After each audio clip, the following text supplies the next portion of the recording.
What's happening, guys? Welcome back to the channel. Welcome back to another tremendous video. We are here to talk about that man below me's favorite thing in the world, dadgum cryptocurrency. That's right. Dadgum crypto. I have a 6-year-old in the house. I have to watch myself. That fudging crypto. I have headphones on. He can't hear you. Well, my favorite thing, your favorite thing, goddamn cryptocurrency. That's right. There we go. Yeah, all right. There we go. So, wow, guys, what a week in crypto, just across the board. There is so much to unpack. Richie and Furley last week and the week before that, Millions brought to the conversation what he likes to call the down by the dock conversation. Yes, and it was what's the saying, Millions, that who invests in what? Well, the saying about the astrology stuff. Do you mean that? Yes. What was your quote on that? Yeah, they say millionaires don't use astrology, but billionaires do. Yeah. Right. It was all based around the blood moon thing, and yeah, I shared a load of stuff about the importance of that side of things, but I mean that's a whole rabbit hole. Do you really want to go down that rabbit hole today? Well, lately I've been mentioning using the lonely male economy, sometimes called the simp economy, and leveraging that because it's very effective. Okay. So let's start. First off, everything we're going to talk about tonight, one of us has a bag in it. I know for a fact my son went fishing this week, and he tried to get his bait as deep down into the depths as he could. So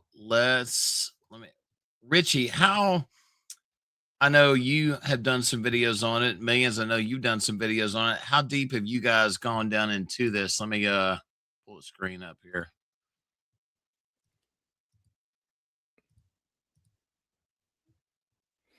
Richie, you're muted. I think I'm still in the Bathiale. I don't know how to pronounce it, actually.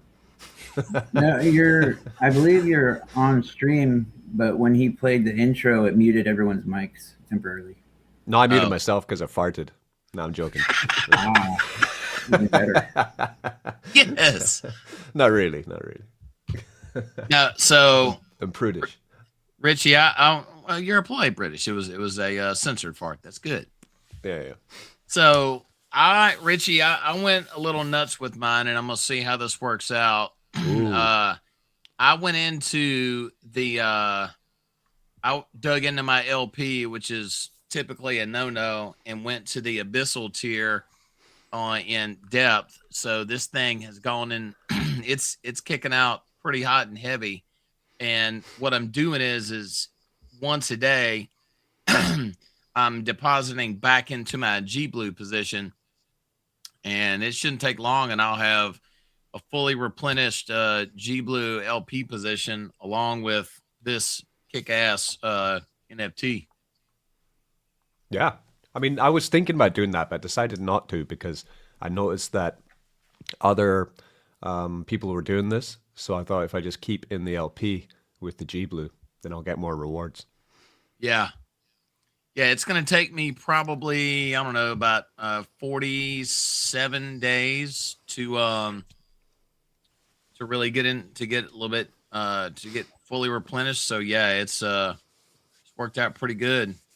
Furley, you jumped in this? Yes, I do have some G Blue myself, thanks to Richie. I do, however, mostly focus on the SUI network, but I'm always down for good investments because Richie always has good advice. Yeah, I was showing you this one because this is the one we looked at last week, Furley. It's called Depth, but it was blowing his mind. I was mind blown. These things are very complex. I do enjoy it. I was trying to explain, like, well, you're in G Blue, but now you're going to go into depth. And he's like, okay, what's that about? And then we explained it, but he was like, Jesus Christ, Richie, like, hold your horses.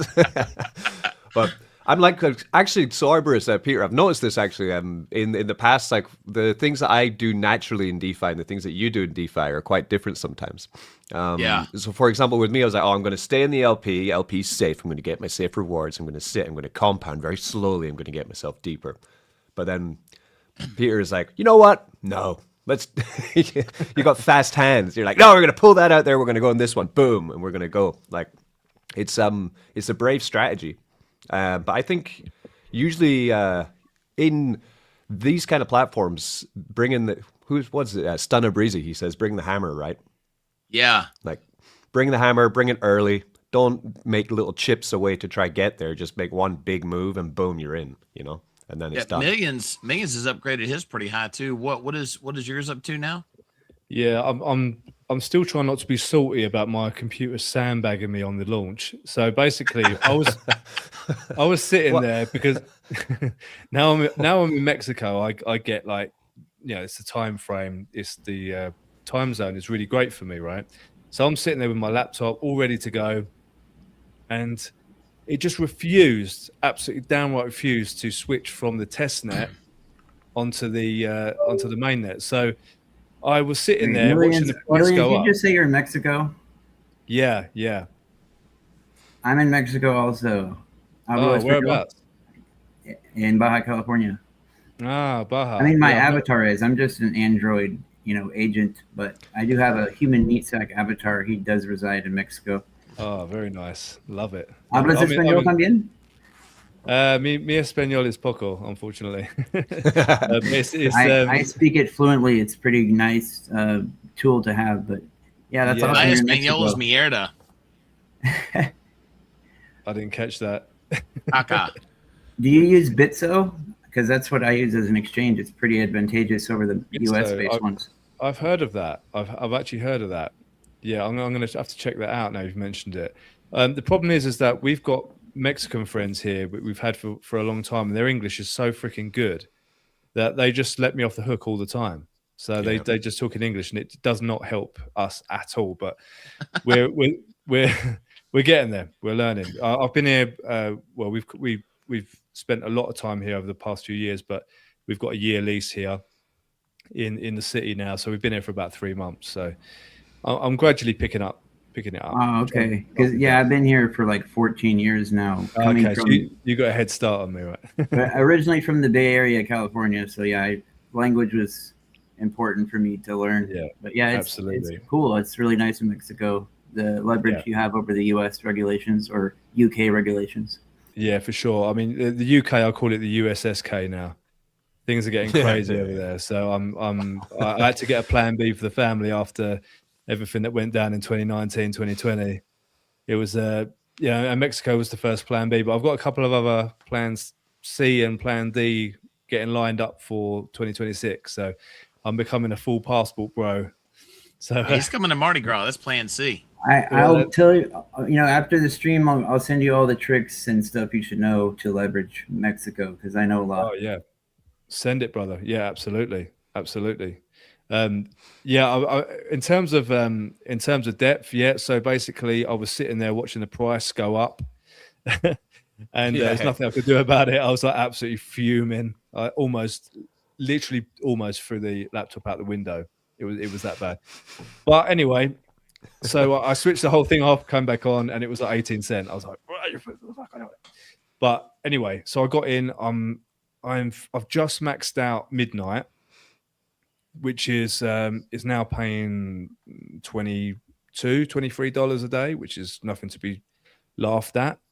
And I will probably upgrade to how do we say it, Richie? How do you pronounce it? Bathial. So I think you have to be like a proper British colonial Victorian style accent for Bathial. Yeah, I might just go Southeast London on it. Go Bathial. Bathial, Bathial, mate. That works well.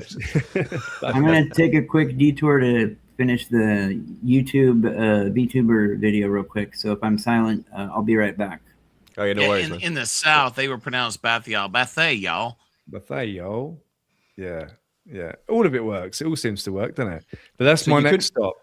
So you couldn't buy the launch because the Wi-Fi was shit, It wasn't. or... It wasn't the Wi-Fi. I've got no idea what happened. It was my computer just wasn't switching from the test net, and I was refreshing the page. I was disconnecting from Rabby. I was going back on. I even tried MetaMask. Nothing was working. So eventually, I just had to accept defeat, which is not good for. I don't accept defeat easily, but I had to switch the whole computer off and come back on again. But I got in around 18 cents, so I'm not going to cry about it. Yeah, it didn't dip enough either. Because for me, I was because Aaron usually launches projects when it's about 3 a.m. for me, which is generally where not just Aaron, actually most developers launch around that time because it's the best time to launch, basically. But yeah, so by the time I woke up, it was already like 22 cents. So it's like fuck. Oh, but then, wow. But it dipped like it went down to like 15, but it wasn't low enough. I thought it was going to go a bit lower, but it didn't really. No, and it's actually holding pretty strong now, even with the market looking quite choppy. It's actually holding up quite nicely. So, obviously, anyone who's in G Blue is loving this right now. Yeah, because they're minting a lot of NFTs. I've noticed it's almost 500 now minted, which is great. And what, we 10 days in? Yeah, about like that. 9, so 10 days. If we do a comparison, then, so if Peter, you're on the one above me. What's it called again? Abyssal, right? So yeah, Abyssal, you're on Abyssal, right? So how much are you? And you're maxed out with the sacrifices, right? Correct. So how much are you making a day in depth token? It's the daily rate is 361.64 depth. It's okay, 361, and then the one below the Bathial is making 180. So. Because what I've noticed as well is that the sacrifices get you way more tokens than the actual upgrade, which is interesting. Yeah. Like I like that because it's just pushing for people to burn the tokens out.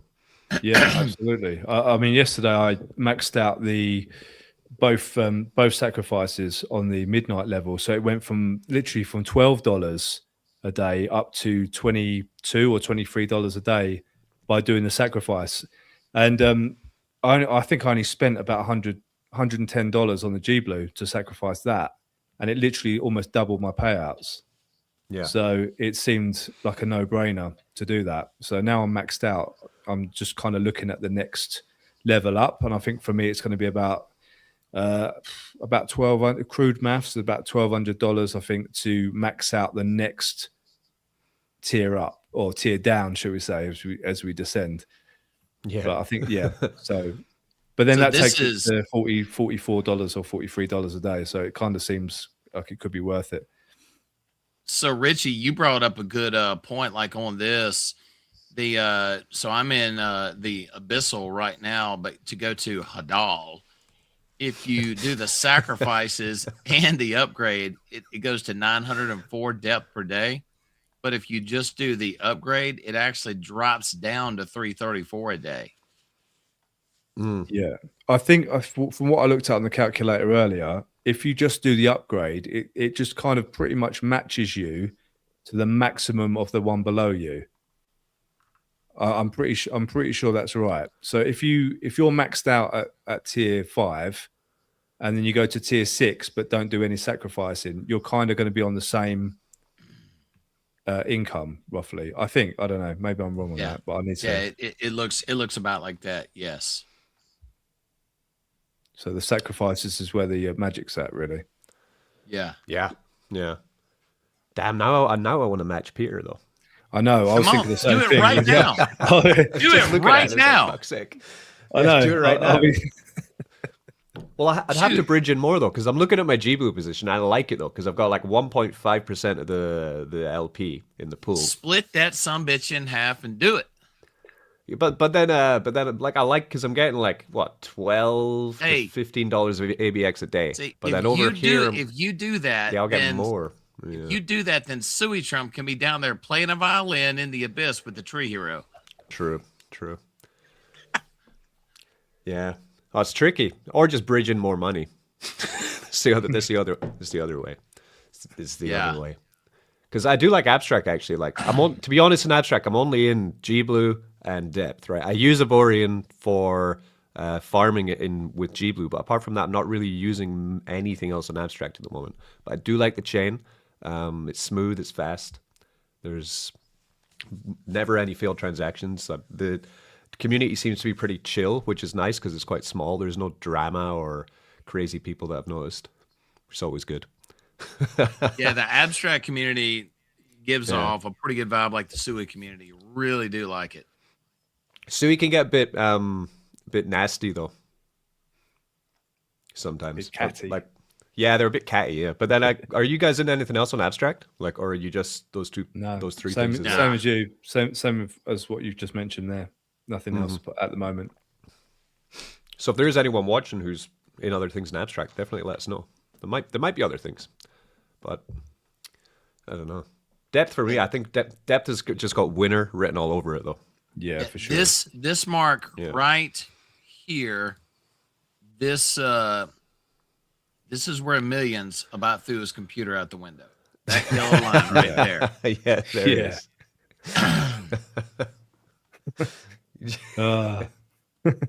Yeah, so I that's literally could have 3 times the amount of depth. Like I don't even want to keep talking about this. It pisses me off so much. But yeah, I probably could have had 3 times the amount. So I probably would have been proper balling right now. But never you would have mind. been in the abyss. You would have been playing a violin with me. Yeah. See, my thing is exactly what Rich has just said. I've got a pretty strong position in the pool. I think I've got like 3% of the pool or something like that. And I'm like, I don't like. It really hurts me to to give any of that up. But at the same time, you know, $84 a day sounds quite nice as well. At the same time, so yeah, I went. I'll have to have a little think about that. I have to meditate. I on went that one. from I went from a 3.2% position to just to right around 1%. But if the price stays the same and it's about 46 days, it'll be fully replenished again. So we'll find out. That's nice. That's a nice way to do it. But then you might want to go deeper, right? Hey. Yeah. You know, you're gonna do more depth for that. What are you gonna do? What you gonna do?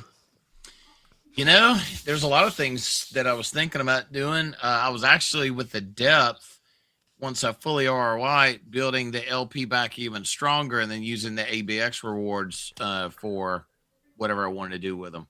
So that's true. So those ABX rules are real nice at the moment. Very ABX, nice. I was actually talking to Aaron about this. Richie, you can probably think of this reward token. There was a different token, forget which ecosystem it was from, but that damn thing went from cheap to good Lord have mercy, quick. Was it which one was it? Cake? Started with an A. It was Cake. That did it. That Cake was amazing. But that's a long time ago, before people figured out DeFi properly. Oh no. This was recent. Recent, okay. Aaron, if you're watching, drop Arrow? in the comments. That's it. Arrow. Yeah. Yes. Aerodrome. Yeah, that went up a lot as well, yeah. That's the same kind of system that Aborian uses, so it might work. Right. Might do the same thing. Cake was like 20 cents and then it went to $40 or something. What? Wild. What? Yeah. Back in like 2021. Freaking wild. Those were the days. That was the good days. That was the alt season that we never got. Wow. Yeah. That was amazing. Yeah, I remember getting into crypto and looking and figuring out these charts and looking at them going, my God, I could buy this and it could go back to this. And they were like, no, it doesn't work that way. That's done, sir. Yeah, that was wild. So Richie, I've been telling Millions about EMOSFI. This is Now the gold. the whole gold thing. This has been a pretty interesting thing to talk about. So Farley, are you back yet? I'm still here, but I'm still working on what I'm doing. But yeah, Do your V2 thing, sir. You're good. So this guy's is a real world crypto token in which they are actually Richie, so what would you say? They're tokenizing the gold mining or the physical gold itself? They're making a stable coin, which is backed by gold, is how I understand it. Right. Because the coin will be $1. Yeah, and it stays at $1, but they pay you staking rewards based off their mining profits, right? Yeah, I think that's it. Yeah. Exactly. Yeah. Yeah, so they have a contract. They have a contract or potential contract with mining equipment. It's because it's a portable mine, so it's like a setup for a mine that they can bring anywhere in, I think, in Indonesia, where they can set it up and then mine gold through some method called sim farming, which was made by a guy called Sim, who is somewhere. He's in the website somewhere. Sim Guan, who created some way to mine gold with economic, a way that's good for the ecosystem, essentially, without any mercury pollution, I think. So they have that deal. So what they want to do is raise about 300K, I think it is their goal. So it's kind of like a startup, right? This is the way I see it. Like they have the idea, they have the plan, certificates. Now all they need is the funds in order to get going with their plan.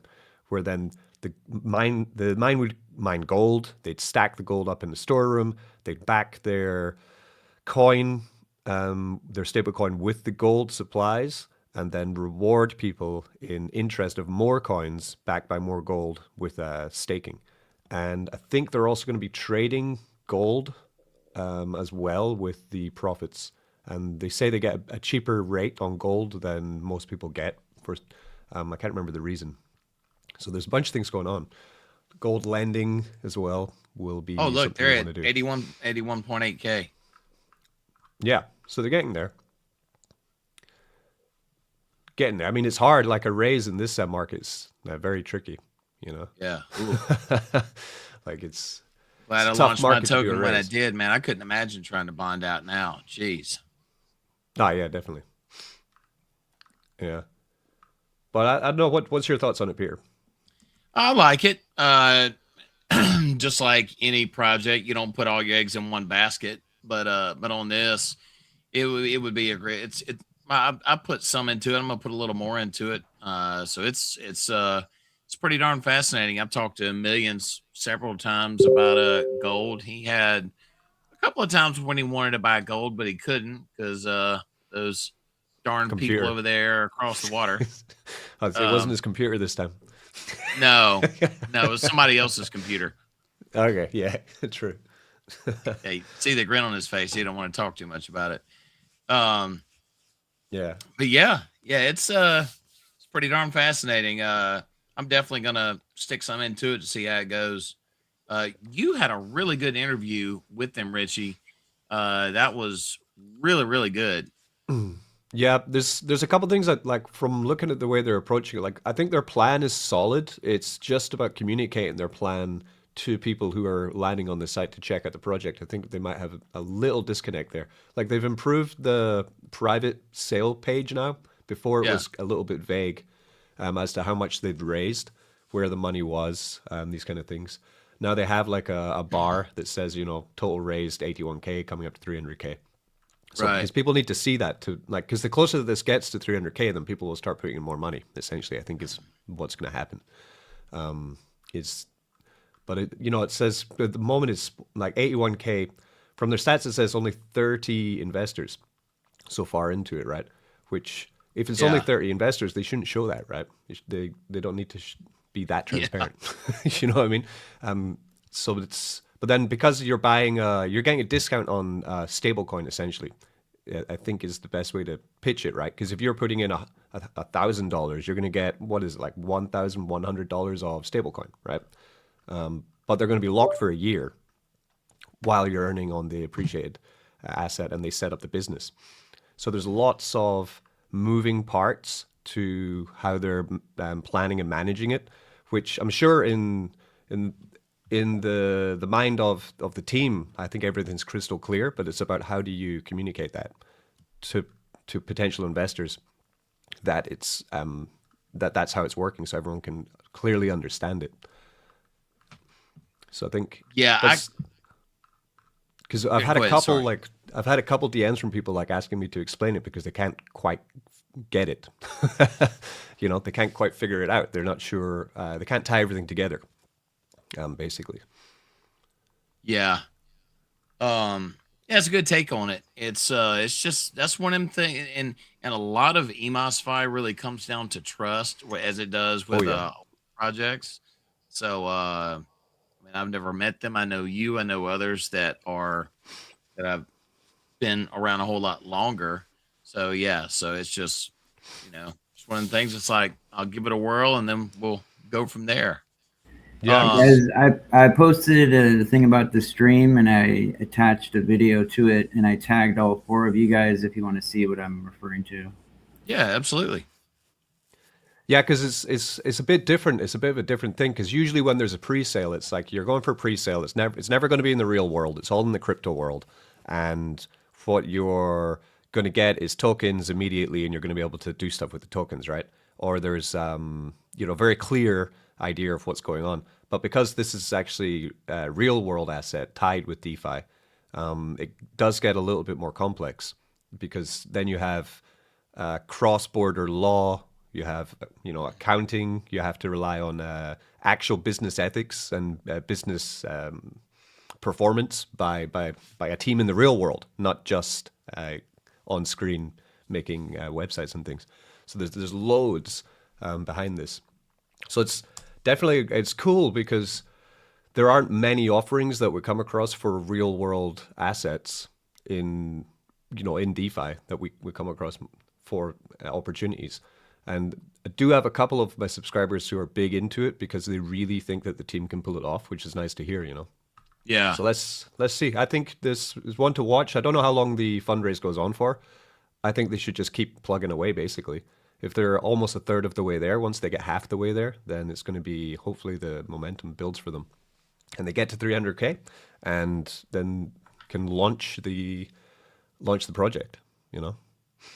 So, yes, I agree. So Richie, right at about this time in the stream, we have what we call the rip the Band-Aid off moment, and we talk about one of the nasty topics that are out there. Millions, we're just gonna do it now. All right. And voila, this Bitness. this nasty Band-Aid right here. So yeah, well, so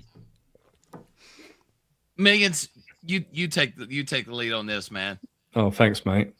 Yeah. So the 16th came and went. So they were well, from what I could see, they were initially saying that the old loops would be paid out by the 16th, and obviously that hasn't happened. And as expected, the can's getting kicked down the road. I mean, the thing is with Bitness is I think most people did really well out of it. I think it was running for quite a long time for something like this, and you know, I used to bang on in pretty much every video. It probably got really boring, but basically, you know, house money only on this. So I went in with a half decent wedge and pulled out all of the first month's profits. I took all of my seed money out and just played continuously with the profits on it. And yeah, it did very nicely. I know most people did pretty well out of Bitnest as well, as long as you didn't go ultra degen and just kept putting all of it back in. But obviously when it stopped paying, that tends to signal the end. It's very rare that you're ever going to say this is the end, you know, like you're not really going to see anything come back on that. It's very, very rare. And they're still there. They haven't completely disappeared, but they are asking people to invest more money into their new loop system, into the nodes, without paying back what they already owe them. Now, to me, that's insanity. I certainly wouldn't do that myself. And as I've said before, I really do hope to be proven wrong, but I'm not expecting to see my money ever again. But I would love to, I cannot wait. If I get proven wrong, I will be the first to do a video and say I got all my money back, and as a gesture of goodwill, I'll put a little bit back in to the system. But until that day, I'm sorry, I'm out, and I can't warrant putting anything on their Loop C or their nodes or anything like that. Just know, if you're doing it, you got big cojones, because they've already defaulted on a ton of loops. So for me, I'm out unless the landscape changes. I thought they were already. I thought they already rugged. To be honest, because I saw because I never invested in BitNest. I wish I had, to be honest, because when I saw it first, it was they still had about 6 to 8 months left to pay out. Yeah, but I saw it and I was like, yeah, it was, but I was like, oh, this is a Ponzi. There's no way this is going to last. It can't last. I'm not going in. Then every month, I was like, damn it, should have just gone in. Because I have the exact same opinion you do as well. Like, get your house money, get your ROI, and then just run it, right? And that's what everyone should try and do. If there's a referral system, use it. That's what these things are created for. If because you're all not this using, is all house money, every bit of it. Yeah, man, exactly. Because if you're not using, if there's a good referral system in any platform and you're not using it, then you're not using the platform the way it's designed, right?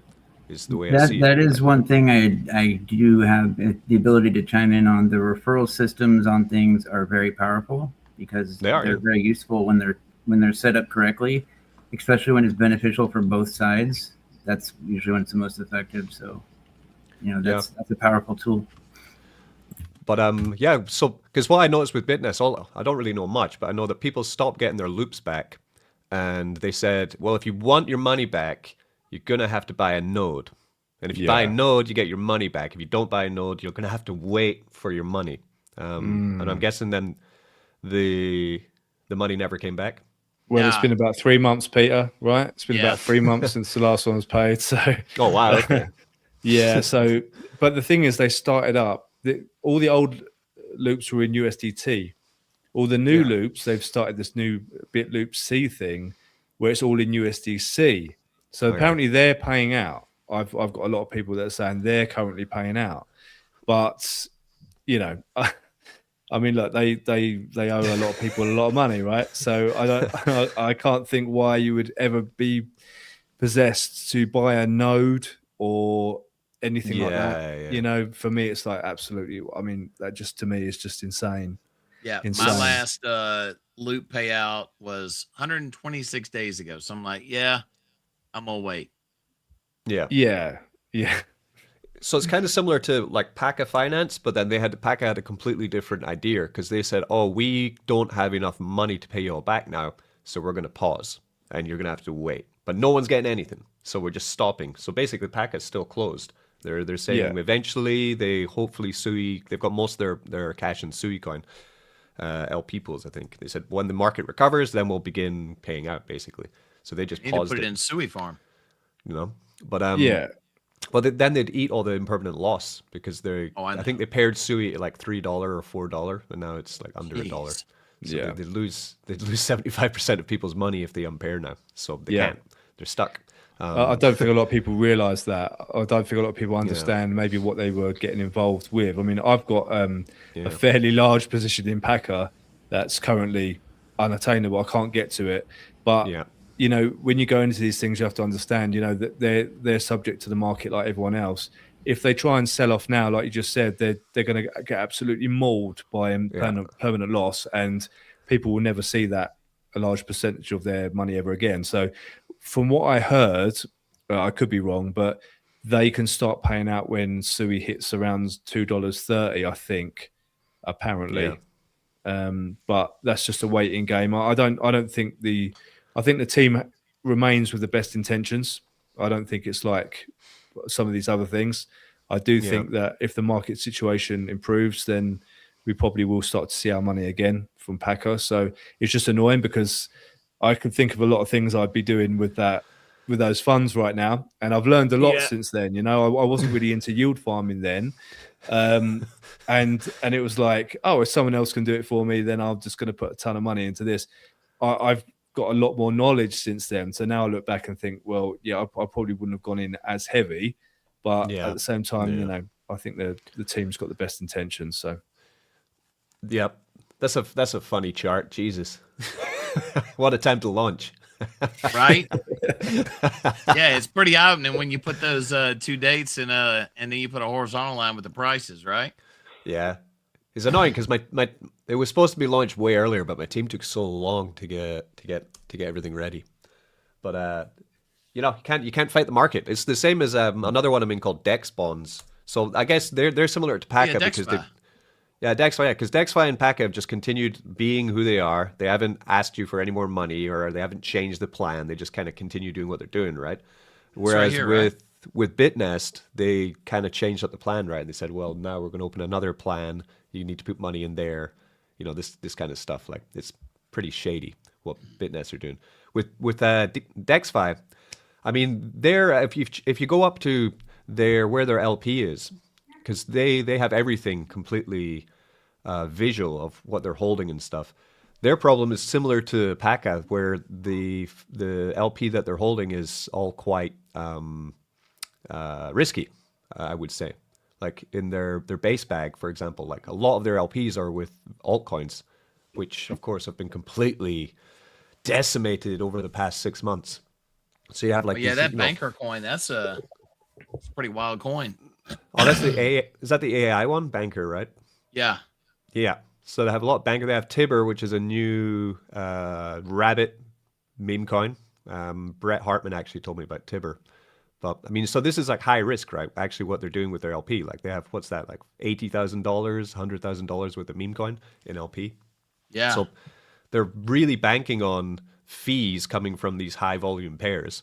But the issue is if the market goes down, which it has done, that means that they're going to eat massive losses. Not losses because you don't lose till you sell, but they're going to have massive depletion of the amount of the price of the bond, which is kind of what's happened.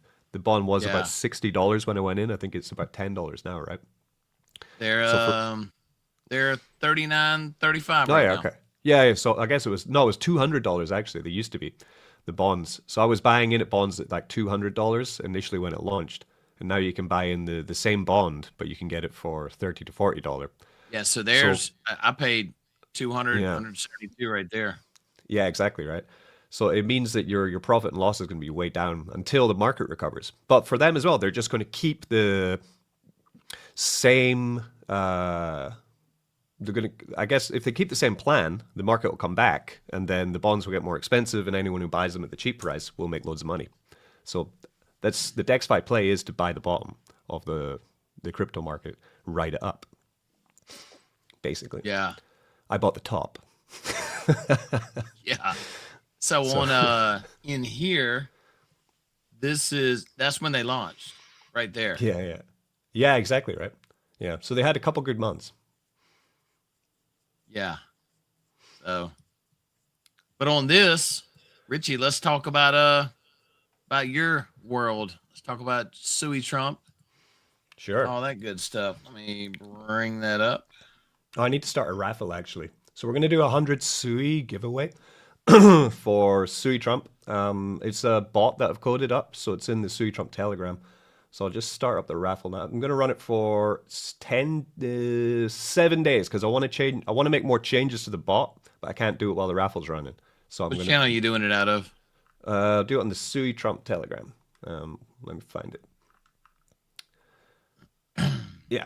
So the bot, I've made some improvements to our raffle bot. The way it works is I'll start a raffle, and when the raffle is started, it's going to be for 100 SUI, sorry, so about $100. It's going to run for 7 days. So while the raffle is running, anyone who buys SUI Trump is going to get tickets. At the end of 7 days, the bot is going to announce 2 winners, because with every buy, you get tickets for the amount of SUI Trump you buy. You also get 1 lucky ticket, right? So you get a lucky ticket, and you get the tickets for, you could call it like your main tickets, right? So if you buy like a million SUI Trump, you'll get more tickets than if you buy 1 SUI Trump. But then your lucky tickets, you only get them on a buy. From the winning, you'll have 100 SUI as the pot, 80 SUI going to the main tickets, and 20 SUI going to one lucky ticket draw. We also have a multiplier on your tickets by daily check-in. So if you buy SUI Trump every day, any amount, you could buy one. I think it's minimum $5. If you buy that SUI Trump, you'll get a multiplier on your daily check-in for buying SUI Trump. Is how it works. I just need to start at price 100 SUI. How many hours in a week again? Oh gosh. I'll get a calculator. 24 times 7. 24 times 7. 168. All right. All right. So it should be going now. All right. Okay. Good. So you get the pop-up there. It says the raffle is now live. Prize pool 100 SUI. Main prize 80 SUI. Lucky prize 20 SUI. Raffle length 7 days. How to enter? Buy SUI Trump. That's it. Buy on any DEX that sells SUI Trump. You buy it. Then every buy earns raffle tickets. Bigger buys mean more tickets. Daily buys build streak multipliers. You get 2 kinds of tickets when you buy. So that'll run for 7 days. And the winner is also going to get, of the main prize, is also going to get a SUI NS, SUI Trump account, which I bought on SUI. So it's like a special wallet that you can link to your name that will give you a SUI Trump wallet. The SUI NS, it's basically a router. It is something that you can put on top of any SUI network address to where you can give them just a name, a simple name, instead of the long address, that you usually give. You register it, and it is not permanently attached to that address. You can change it, but you do have to replace it with a different one. So it really helps with the friction and being able to share a way for people to send you cryptocurrency or to reference you without giving them a huge address, and it's not permanently stuck to any particular address. Yeah. So you'll win one of them. I'll send one of them to you as well. So you can have your own SUI Trump. You'll have 80 SUI, and you're also going to get yourself a SUI NS that's stamped by SUI Trump. So that'll be fun. So we do these to increase volume on SUI Trump, essentially. It's a fun way. And also you can endorse other people as well. If you have a SUI NS, then you can send messages back and forth and send other people tickets as well in the Telegram. I just did some endorsing in the Telegram if you want to show it. It's a fun bot that I made up, actually. Quite like it. So Richie, I got Millions introduced to Noodles. He was pretty quick getting through Deck Screener. And so yeah, we the last 2 weeks we had some pretty good walkthroughs on this. Your chart, man, on SUI Trump's looking pretty good. Getting there. I mean, we're coming. I think we've kind of floored now. For now, around the floor was about 100K market cap, I think. So now we're slowly starting to build. But I mean, what I usually say on my channel is I think we're due for one more big horrible dump at some point, probably in April or May, I think. So I don't think we're out of the woods yet with the bear market by far. So we'll see where the market cap goes. The lower it goes, the more we burn. So it's all right. Yeah. So you're at 135K. Yeah. Right now. Yeah. Interesting. Let's see. And down here at the bottom. SUI Trump's a tricky one though, because I mean he's kind of a polarizing individual, I have to say. The way I look at it is once people realize the utility of the SuiDex and they see the professionalism behind it, they'll actually take a closer look at the tokenomics of the SUI Trump coin and see that it's probably more legit than anything else they've been investing in. Just because it has a Trump character shouldn't matter. The tokenomics are solid. And compared to most other projects, the amount of liquidity that it has, its stability, and the length of time, 15 months, 16 months, with no drama, no developer craziness, it's solid as hell to me. So that's why I like it. And the fact that it's tied in with the buy and burn mechanism. So Millions, Richie, he's been in SUI. You've been in it pretty much when I launched Tree Token, right? That's when you made the jump over? No, it was November of 2024 for Richie's SUI Trump coin. No, he's talking about Millions. No. I'm talking about Millions jumping into the SUI network. Yeah, Tree was my first dabble into SUI, and then it sort of opened the doors. And obviously with SuiDex, I'm fairly well involved with that as well now. So I've expanded my SUI horizons, and it's also going to be SUI's first proper bull run. Obviously, if we get what we want and we get the proper season, which I think we will, it's going to be sky's the limit for SUI. We haven't seen a bull run with SUI yet, and things like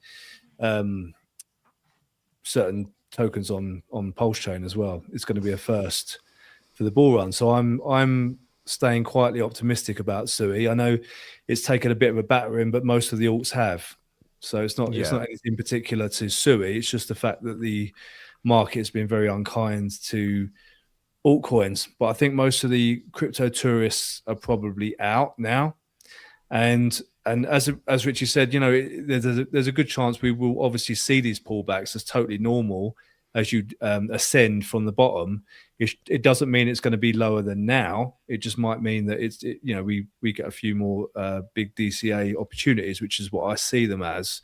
So buying SUI at sub $1 doesn't bother me at all. I've got nothing to be concerned about there. SUI's been at $5 in the recent past, so it's going to be very exciting to see when SUI gets off its ass and starts moving, to see how insane SuiDex and SuiFarms is going to look when that happens, when the volume starts picking up. So I can't wait for that.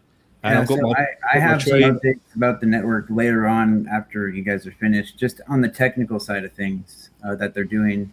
So I'll update everyone on that later. I'm hoping just to buy it about 60 cents to 50 to 60 cents is where I want to buy SUI. So I've got all these stables on the side. I'm just waiting, because then you riding up, like even from SUI before, I think it went from about 25 cents up to $4 was the, because it's young, right? That was the first run up they had. I think it was the all-time high was $5.26 in January of last year. Okay.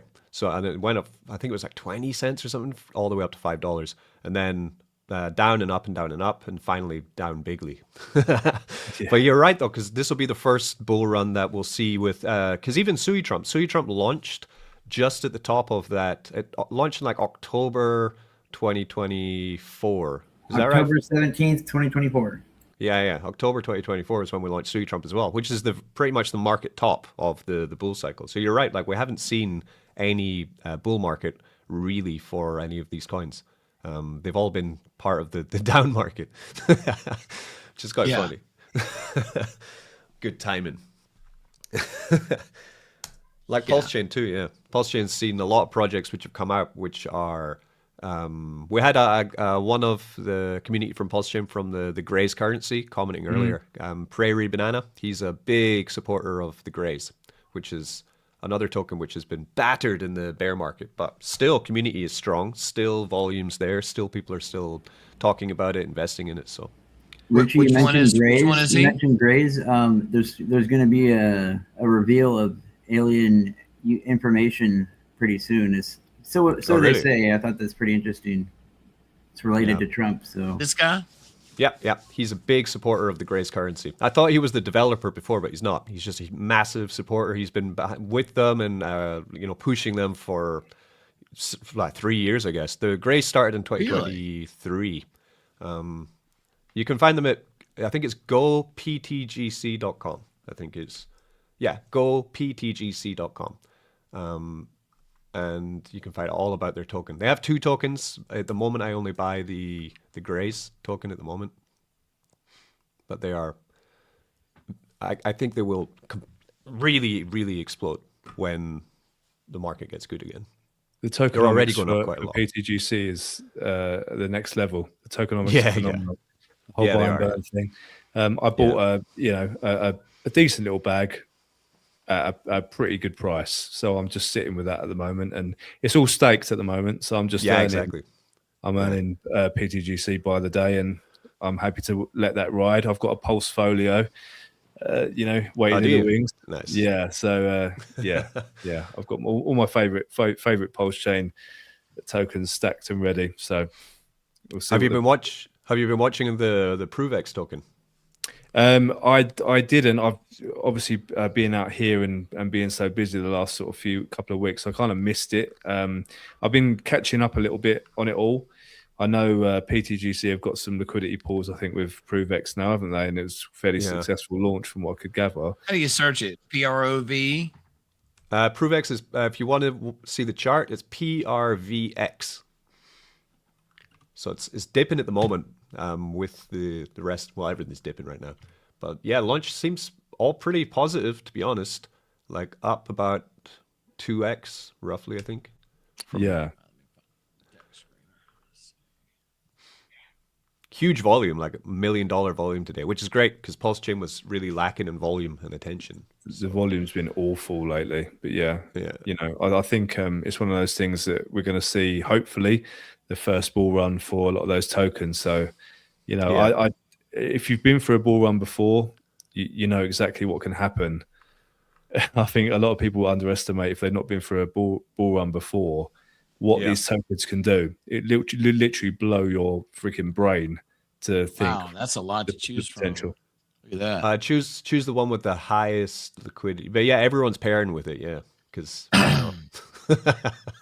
wow. Like, yeah. So you take the one at the top there. ProveX USDC would be the one at the $1.2 million liquidity would be the one you want to go for. That'll show the best chart. But I don't know what to like, because I put like $300, $400 into their sacrifice, because I don't know why I did it, because I was like, nah, he's not gonna. Because the last sacrifice didn't go so well. But I put it in anyway, and then quite surprised that the chart has done really well, because I thought people were just going to dump it, but they're not. The amount sacrificed was way lower than the Pulse Chain initial sacrifice, though. I think that probably was like PTSD, right? Yeah. Because the Pulse Chain sacrifice was like $1 billion, and ProveX got a couple $100 million. Billion? Yeah, $1 billion was Pulse Chain sacrifice for Pulse Chain, and then they had another one for Pulse X, which was again loads of money, hundreds of millions of dollars. ProveX, I don't think it had that high at all.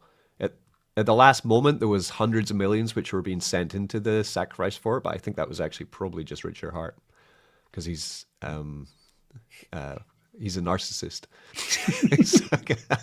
like he couldn't. Those make some of the best CEOs. Narcissists, like Steve Jobs. They're excellent at CEOs and running shit. It's true. Hey, have you seen this called the Pentagon Pizza Index? Yeah, this is great. Oh, you've seen this site before? Yes, I've heard of that. That is good information. It's just the same thing as like Polymarket is a good place for information, because when you're talking about opinions, people will have different opinions, but once it's involving money, they're not going to lie, because they're not going to lose know that we're money. in DoCon 3, okay? DoCon 3, Pizza 3. Does it get any worse than DoCon 3? I don't know. It can always get worse, always. It looks like it's getting worse, to be honest. Like it looks like it's they're going through scorched earth right now in Iran. It looks like I'm going to blow up this. Well, I'm going to blow up this. Well, if you're going to blow up that, then I'm going to blow up this. Like, look at this explosion. Like, when it's at its worst, we won't even be able to access this page. There will be no infrastructure. The internet will be down. There'll be nuclear winter. So that's the worst one, is when you can't even access it anymore. There'll be no then pizza everybody left. will be like, What? On God's great earth! Woo!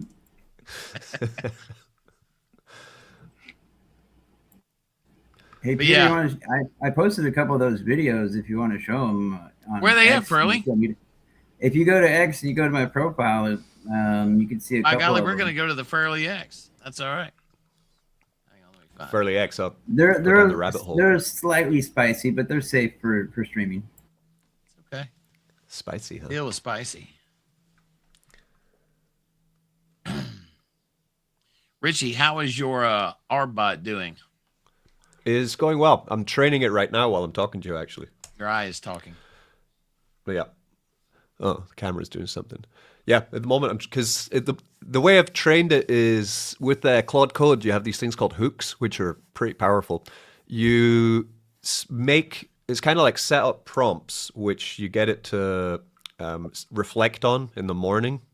So I have one, for example, called the performance scan. So it scans its 12-hour performance on the bot. But then inside of the hook is also, you should be reflecting on what you learned yesterday and improving on what you're learning today, right? So essentially the prompt that's going to be using every day gets updated automatically. And it's done that one, and it's found some reasons why some trades didn't work or some that it missed. And now it's doing the competitor bot detection, where it's scanning all of SUI and the pairs that it's trading on and seeing what other bots are doing. And then thinking, okay, can I do that too? How did it do it? What do I need to be able to do this? I'll have a try. And then now it's scanning them and trying to set up the bot to try and compete with some of the Richie, big you're not bots. sharing your screen in case you're doing that on purpose. I don't know. No. I mean, it's looking at an AI. It's not that interesting. Like it's just loads of code popping up on the screen. Hey, Millions. Well, that's so Richie. So Millions. He's which platform are you in this AI right now? What, like the ARB type thing? Correct.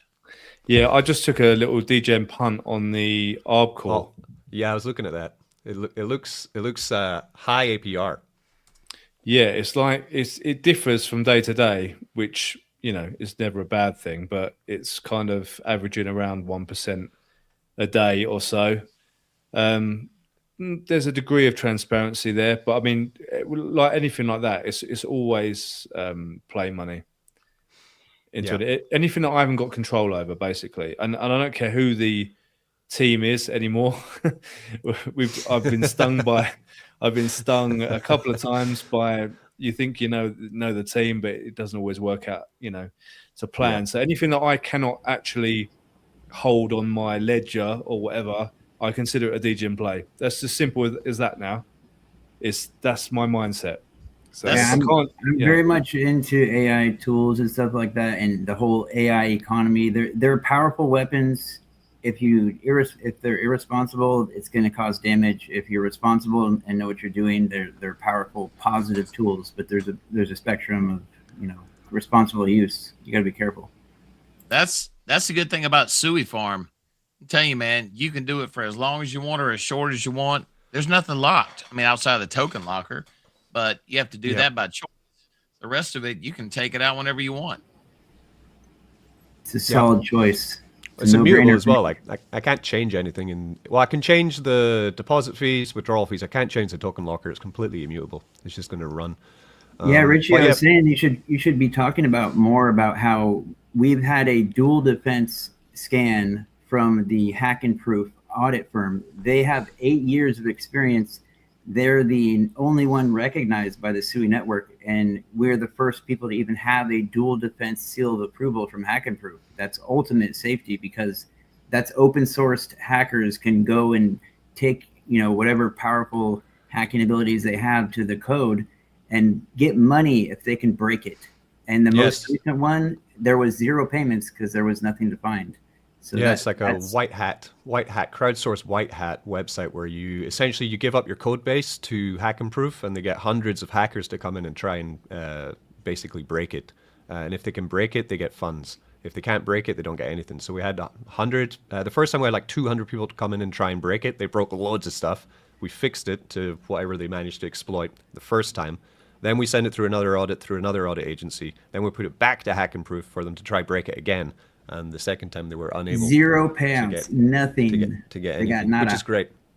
Yeah, but for ArbCore, this is interesting because definitely arbitrage is really profitable if you have the best bots. Because what they're doing is, like ArbCore with arbitrage, what they're doing is they're looking for, like for example, Peter, if you go to like Noodles, right? Yeah. And like what I've been looking at, for example, if you check out any token. Yeah, well, let's do Tree. Okay, go to market for Tree, right? So, of course, Tree isn't, Tree will be a multi-million-dollar coin in the future. But at the moment, it's not there yet, right? But you do have TVL here of 2 pools. You have one pool on SUI, SuiDex with $9,000 plus dollar, right? Then there's another pool you have with Turbos with $6,000 plus dollar. Right? One is a 1% fee pool, one is a 0.3% fee pool. So that means when you trade in that pool on Turbos, you pay 1% on your trade. On SuiDex, you pay 0.3% on your trade. So obviously, you want to buy on SuiDex because it's cheaper, right? And there's more liquidity. But anyway, that's just a cheap plug. But what are you going to notice then? The cool thing about NoodleSpy is that it is SUI network exclusive. It's not like Dex Screener where they have all kinds of different chains. Noodles is just for SUI network. That's why it's pretty unique. So then the bot I have, like, it understands that there's a fee that's different for each pool. The liquidity is different for each pool, but the liquidity is deep enough in both those pools to trade in and out of with, say, $50 to $100 to $200, right? You can go in and out. So then with the price, you'll notice the price of Tree is different on turbos and on SuiDex by a tiny, tiny amount because of the percentage fee for the trade. So what our bot is doing is waiting for a big buy or a big sell on either of these pools, and then that needs to rebalance, and the bot will buy on one of them and sell on the other one to rebalance the difference, profit the difference, and take it out. So what ArbCore would be doing then would be running our arbitrage bots across all the networks, all the chains, looking for differences in tokens that have different different LPs for their coin and different token values, and it's extracting the difference between them. But my big question always with any of these kind of, also with Aurum, which is a trading bot, I don't know if they do arbitrage, but if you had that, right? If you had a bot which was able to make 1% a day, why would you share it? Why not just keep it, right? And don't tell anyone about it ever. And then make 1% a day for the rest of your life on your bot. You know what I mean? So that's always the question I have with any of these I would share AI it, bots. but like for a huge price tag privately. That's the only way I'd share it. Yeah. So definitely house money, definitely risk capital always for any bot, any bot one. Aurum, our bot. There's been loads of them in the past that have gone in, and none of them are around today. So what does that mean? The proof is out there, but money is there to be made. If you get into them early enough and you use them in the right way, you can come out the other end with profit. Like blockchain money. No, is it blockchain money? It's a guy in my Telegram, normal Telegram, just the Crypto Mischief chat. So he's been in ArbCore for a couple months now. He's already in profit. And now I think because he onboarded some people, they just gave him $3,000. And he was like, nice, $3,000. There we go. So like this is how you play it, right? Yeah, blockchain money. There we go.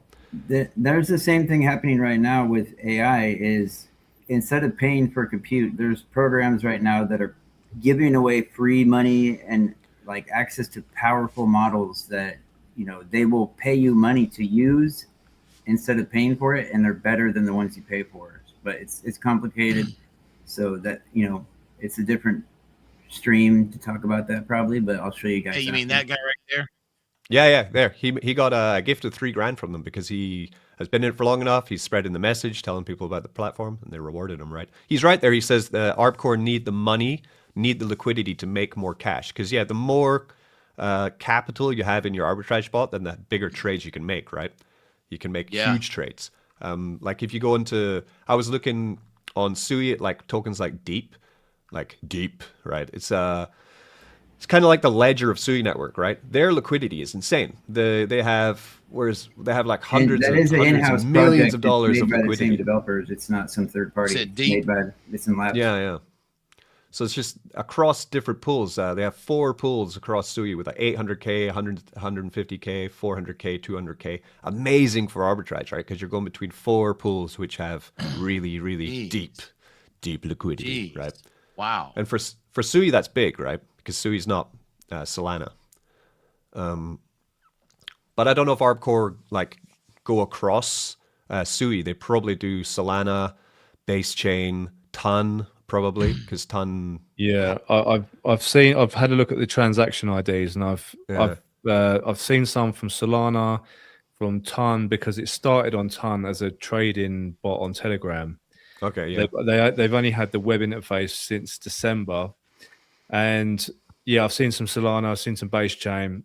So I don't know. I'm not sure about Sui, but they've got a list of exchanges which I'd need to look through. But Yeah, I mean, at the moment, I mean, it's paying out. I think the whole of February, it was averaging at 1.13% a day. There were some days where it was at 1.3, some days where it was near 1%. But either way, since December, it's been doing basically that. So I feel like it's still pretty early. These things can, I always think if it can last a year, then Exactly. that's plenty. Yeah. So that's the speculation I always put in. I'm like, I'm not going to jump in after 8, 9, 10 months and start promoting it and saying this is it needs to be in the earlier stage for it to, you have the runway to make your money back and also make some decent profits on it. But so far, so good. It's playing out beautifully every single day. So we'll keep running with it. Yeah, I'm tempted to go into it, but at the moment I went into Aurum and then I kind of thought, well, I'm already in one high risk bot with money locked basically in there. Well, it's not locked. I could take it out, but I have to pay 35% tax to take the initial out. So it's not. You're gonna lose money taking the money out. I'm in one called BG Wealth that it's pretty interesting. When you put your money in, you have to, I think it's 30 days, 40 days, and then you can pull it out without a huge tax on it. So that's pretty interesting. BG Wealth. Yeah, I'll send you a link on it if you want to see more about it. But I put 500 in, and it's right around 872 now. It's not too shabby. Nice. How long you been doing it for? It's $500. Been paying about 1.3% per day. I was doing it for a while, but during Mardi Gras, I could not make it to the trade signals because I had 4,000 people watching a live stream. So you still recovering from Mardi Gras videos, didn't you? Yeah, I watched some of your Mardi Gras videos. It's pretty fun. It's like seeing you in your element. Like, it's quite funny watching you do things that aren't crypto, like doing like real life stuff. It's like, interesting. It's like you realize you've got a body. You have a body. It's like, what? We all know about the Mardi Gras beads, right? Peter, how they give out the beads. You know what you get in return for that, right? Oh, we got Thomas G in the chat as well. Rector Riches. Nice. Yeah, dog. Thomas G here as well. Nice. Thomas G also in Aurum. And he's saying RWA is coming. Yeah, I noticed some announcement they had with gold. So they linked up with some big players in the gold world, and they're going to bring gold real world asset into Aurum. Need to bring Thomas over to the world of SUI. Yeah. I think everybody should get in SUI. You can invest in any other chain using SUI. They have tunneling technology that's not available on any other network. Brett's got some maths. 0.0135 a day times 365 is 492% APR. Sounds great for Bitcoin. Would you like to hear more about that play? How long have they paid that rate? I would like to hear more about that play. BG Wealth, it's been open for several years now. So, be glad to show any information. Brett has been on the stream before on the Thursday 6 p.m. He's a long-term member of the SUI. Oh yeah, Brett's the last raffle winner. Actually, he won yesterday's raffle. Bastard. Yes. Current champion. Yeah. Can someone tell me a little bit about because I've heard, look, you guys probably heard me talking about stuff before about privacy and stuff and the importance of privacy, especially in the type of world that we're sort of moving towards. But I hear that SUI is going to be implementing some kind of privacy features soon. Yes, that is called the S2 stack. I have a video that I made about it using Notebook LM that is only like 2 minutes long that I could play that explains it perfectly. With privacy by default. Yeah. Just give me 1 second to get that video. It explains it perfectly. I mean, privacy by default is real true privacy. It's what it needs to be. Like Monero, for example.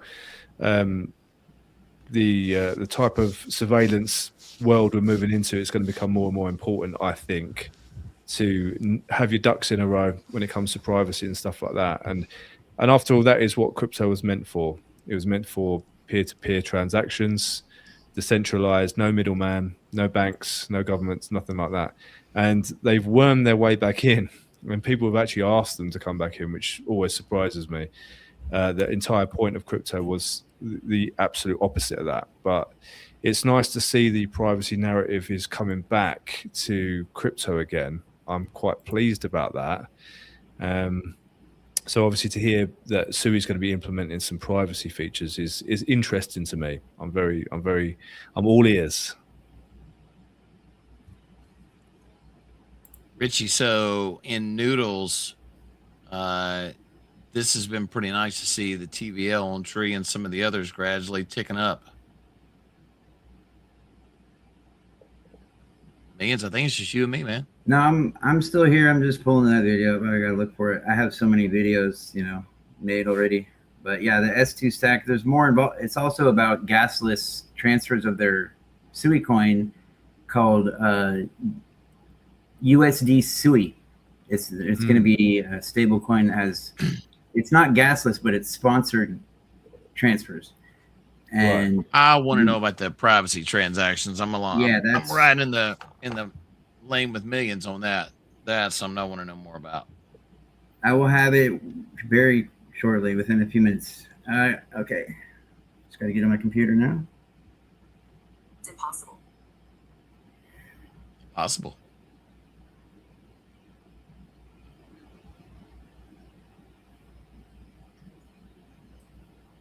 Shall we transfer it over like this? There you go. Ooh, can anyone hear me? I can hear you, Richie. I thought it was in the Matrix. Hey, you It were. looked like you were signed off. You were in the No, abyss. I was here, but I was saying the line on Tree is really nice. It's a nice line. Yes. Yeah, it's going up. So It's like a feeder route. So Tree, you haven't told us about Tree. So you've been messaging me, Peter, about Tree and the NFTs and what's happening. So what's happening? Yeah. I need to hear it. So really excited about this. So today I got a message that we are pretty much ready for launch. So I'm gonna post a teaser message in just a second on X about what to expect. But basically, with Tree, when you buy your NFT and you hold it in your wallet, you'll have access to the game. And if you decide to stake it in what we call our arboretum, that's when you will be able to earn passive rewards and also grow your tree at the same time. So that's going to be fun as well. So Richie, coming up when we have our discussions, we're going to need to start our schedule for the battle arena.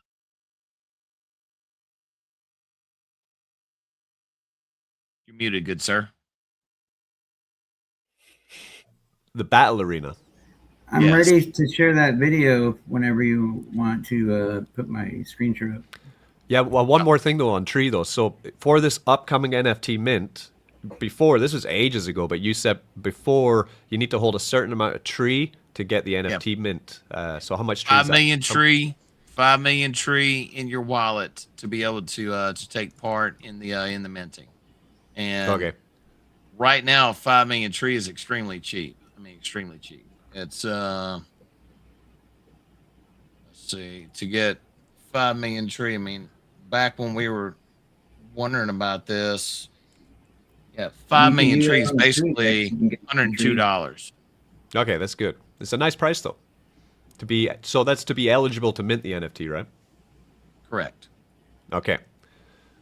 So if you don't have, and that's not liquidity, that's not tied to liquidity, it's just you need it liquid in your wallet, right? Just sitting there. Yes. Yeah. So, Well, I'm going to have to take some out of SuiDex. No. All of mine's in SuiDex at the moment. So Or can I leave it in start there? buying it now. yeah. So I was talking to Paste, and if you got 5 million in SuiDex, you should be fine. But I'm going to get verification on that. If you need So- help with that, I can also help you, man. It's Richie, they for- were asking about the privacy layer of SUI Network. You might have been offline, but I had a video for them. Oh, Yeah, we can talk about it in 1 second. We're just talking about the Tree NFT mint. So Pierre, for any of the LP and SuiDex, we have an index, or I can tell you exactly how much Tree each wallet has staked in the LP. So Yes, anyone and above that's- 5 million, then I'll just send you a list basically saying they're whitelisted. Yeah, Be the easiest way. Beautiful. That is exactly what we need. That is beautiful. For So it means turbos, don't know. So it means I can keep on earning yield in SuiDex. That's correct. And I don't have to put anything out. Beautiful. Yeah. Something that I wanted to point out to everybody is this gigapump that we had in the beginning. We went to a $336,000 market cap. That was with no burns in place, no games scheduled, no nothing.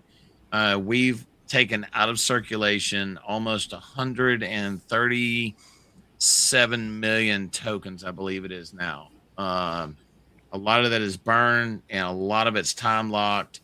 And the other numbers that we crunched the other day, Richie, with the total amount that's out there now, it's right around 49.8% of all the tokens are committed to the ecosystem and either staking or some other action where that's basically taken out of circulation as well. So between everything, you're talking 30% of what's out there circulating now is what everybody has to work with. So if you want to get in, not financial advice, but now's the time to get in. Right now. I agree. Buy that tree. Peter's a good guy. We've known him for a long time, and a good project, very steady, and always putting in work. Yeah, as a matter of fact, let me get the exact number for you guys right now. Let's see. Okay. So, Furley, you were going to tell us about privacy? Yeah, I have my screen sharing thing ready to go. They wanted to see the video that I made. It's only like 2 minutes long. It explains the S2 stack. Nice. 1 second for that. Let me know when you want me to play it. Fire away, sir. Get the popcorn. Who wants to end crypto's so-called glass house era? Let's dive into their huge 2026 plan. So, what was once seen as a feature, total transparency, is now seen as a massive liability. Okay, problem 1. Your killer trading strategy, it gets copied instantly, erasing any advantage you had. And then there's this. Your business payments are public, basically giving rivals your entire playbook. And of course, there's MEV, predatory bots that front-run your trades, like an invisible tax. Richie. So what's the solution? A huge privacy upgrade that makes confidentiality the default setting. The tech behind this is a zero-knowledge proof called a ZK snark. It's pretty wild stuff. SUI is using a specific engine for this called Groth 16, and their reason why is key. It's all about one thing, pure speed.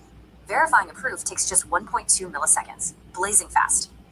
This tells you they picked raw speed over academic theory. It's a super practical engineering choice. And the payoff is huge. SUI's design means it can process these private transactions in parallel. But wait, this creates a paradox, right? Institutions need privacy, but regulators need to see what's happening. SUI's answer is a killer feature called selective disclosure, and it uses a special view key.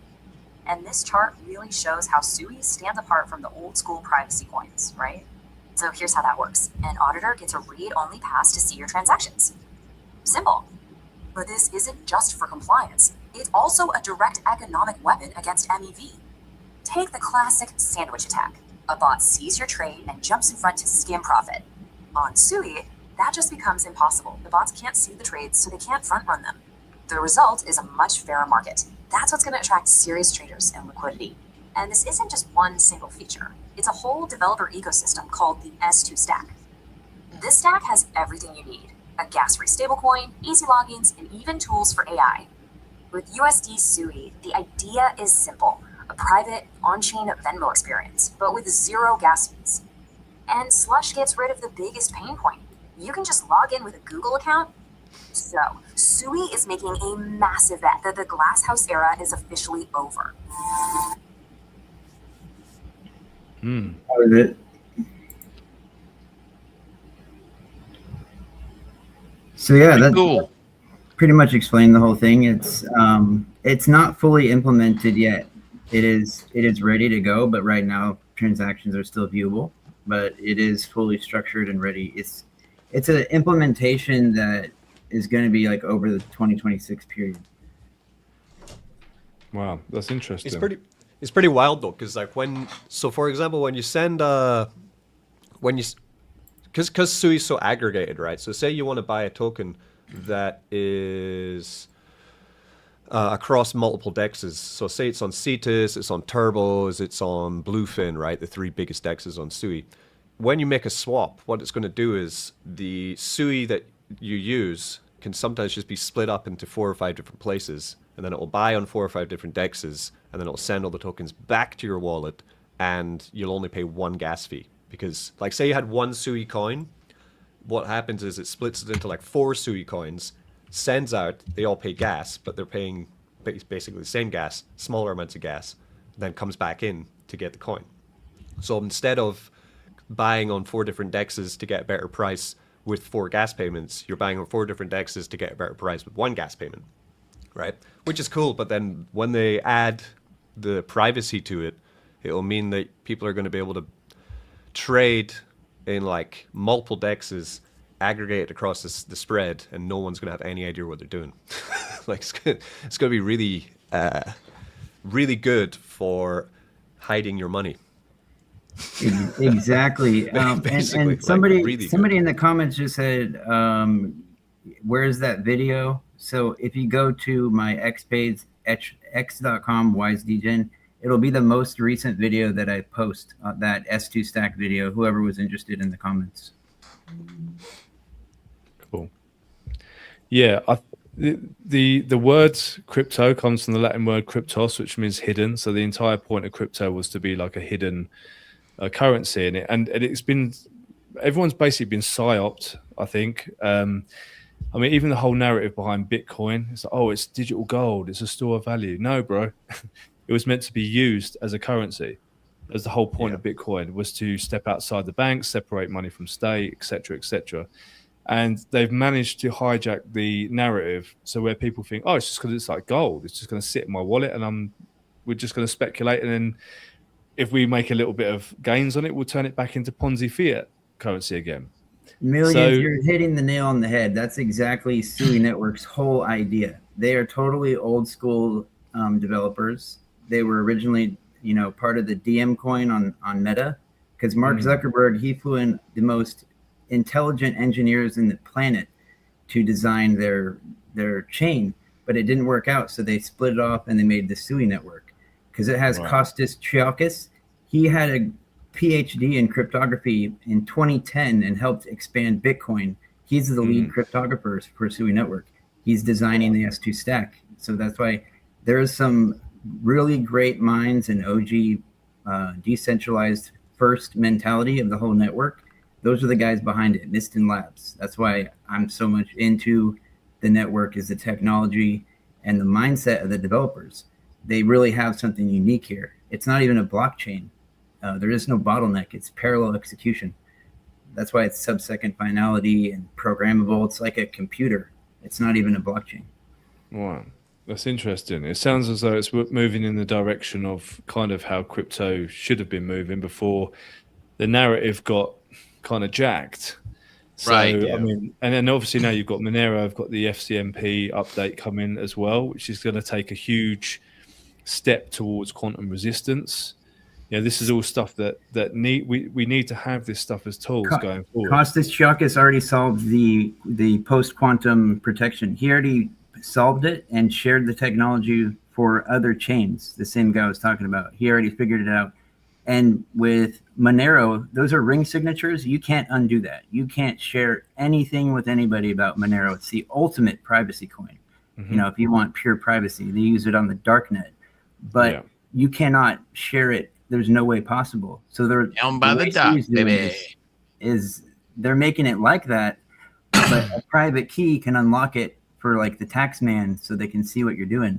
So that's going to bring in the institutional level, but it's privacy by default. I thought Monero did have view keys, that are optional view keys. It's not, but you'd have to give them access to like your own personal deal, because Monero is strictly privacy based. They do not believe in sharing anything with anybody. If you look at like the developers of Monero, they're privacy focused coin.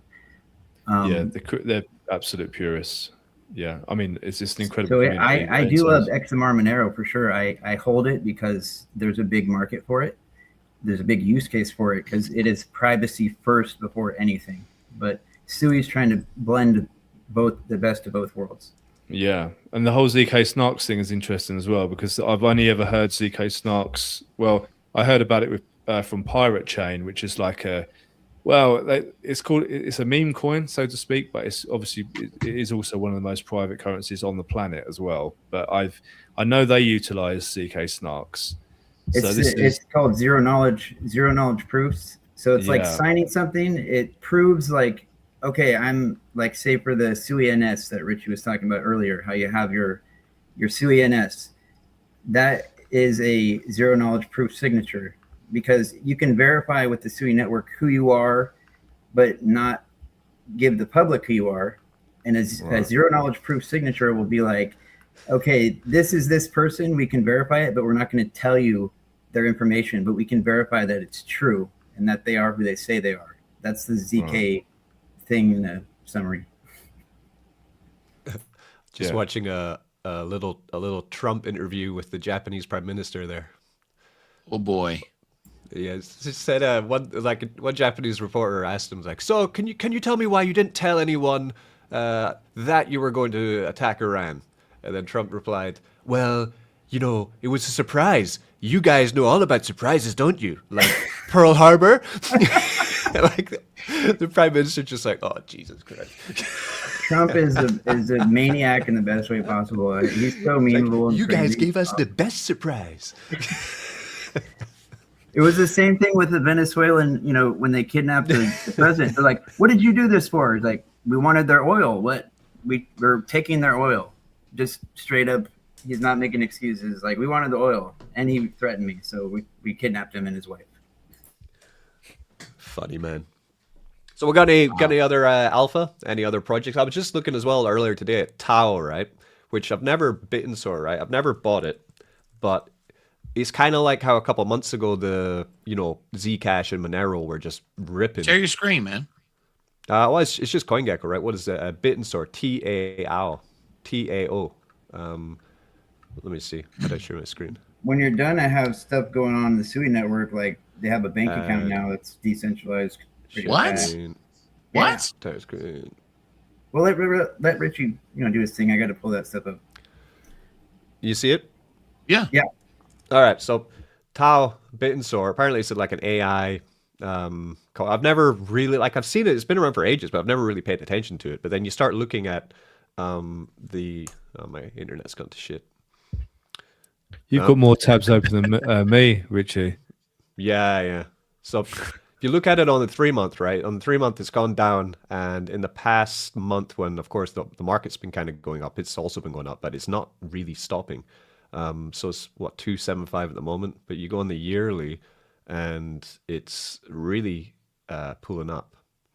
All-time high, I think it's like $700. But people say it is the AI Bitcoin, essentially. I mean, it's been around since 2023, so it's not a new token, but it's looking quite strong. I'm seeing it more in reports and news. So, I mean, when you start seeing a lot more of a project generally across social media, it might be a tip that it might just pop massively. I mean, it's already up quite big from that bottom there. It's that 170. Yeah, it's like 2x almost. So, I don't know. Might be something to watch. Peter, I just noticed your question. I didn't notice it earlier, but I put the link there because I finally looked at the chat. Oh, good. I don't know. Any other printers though that's paying you guys out? I'm gonna tell you, Richie. BG Wealth. It's been right around 1.23% per day consistently. But here's what's how do they make the money? How do they give you the? Do you have the site? Can we look at the site? Like, yeah. How do they do it? Let me pull it up real quick. Let's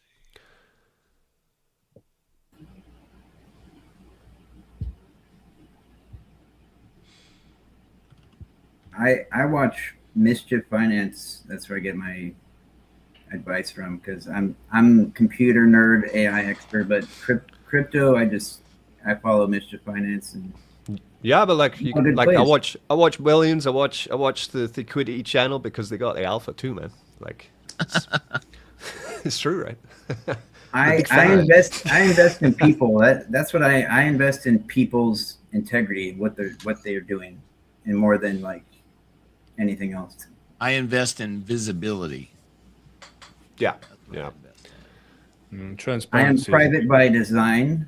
I have shown my documentation to Richie, but that's the only person because I wish to remain anonymous. I've seen Wise DJ showed me his passport. He's crazy. But Yeah, he didn't even ask. I'm just like, here's everything. You're the only person that's getting it. Yeah. But Let's see. so BG, what does BG stand for? Big Gorilla. Yes. Big guns. Big guns. Could be big guns. You've been hitting those Mexican gyms. You get big time, mate. Yeah, you get the TRT. So he hit the gym the other day, and his stream went sideways, and he was wanting to be horizontal, but his stream was vertical. So he was like this the whole time. Oh yeah. But you just have to roll with it, right? You just have to roll with it. Yes. But there's what part of Mexico are you in? Mexico City. Yeah. Oh, you're in the heart. That's really nice. That's like man. It's very nice, modern. Favorite city in the world. I'm right world. by the border, so it's not as fancy, but that's cool. Yeah, it's my favorite city in the world. I've done a lot of traveling in my time, and just really fell in love with Mexico City, and especially in the sort of Roma Condesa type of area. They're just the tree-lined streets, the cafes, restaurants. It's just super bougie and it's super nice.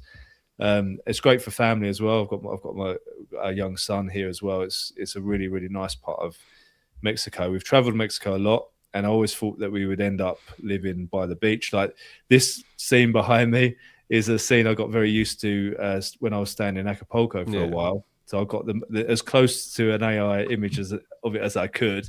But it just, I like to visit the beach, but I like to live in the city. I grew up in London, and I've got everything here. I don't have to wait 7 days to get something from Amazon. I can get it like the next day. There's Ubers everywhere. It's super easy to get around. Yeah, So exactly. and then there's cool gyms. There's a couple of really nice gyms. I pay like $6 a week to train unlimited. It's a really cool place. Really, really cool place. The cost of living is a lot lower, especially when you're doing cryptocurrency and things like this. You can still earn the same wages as if you were in the US or wherever, but the cost of living is a lot cheaper. So you actually, make your money go a lot further. Yeah, for real. For real. Yeah, absolutely. It's not cheap in Mexico City as such, because obviously, being the capital and everything, but you get a lot more for your money than you do, for example, in the UK.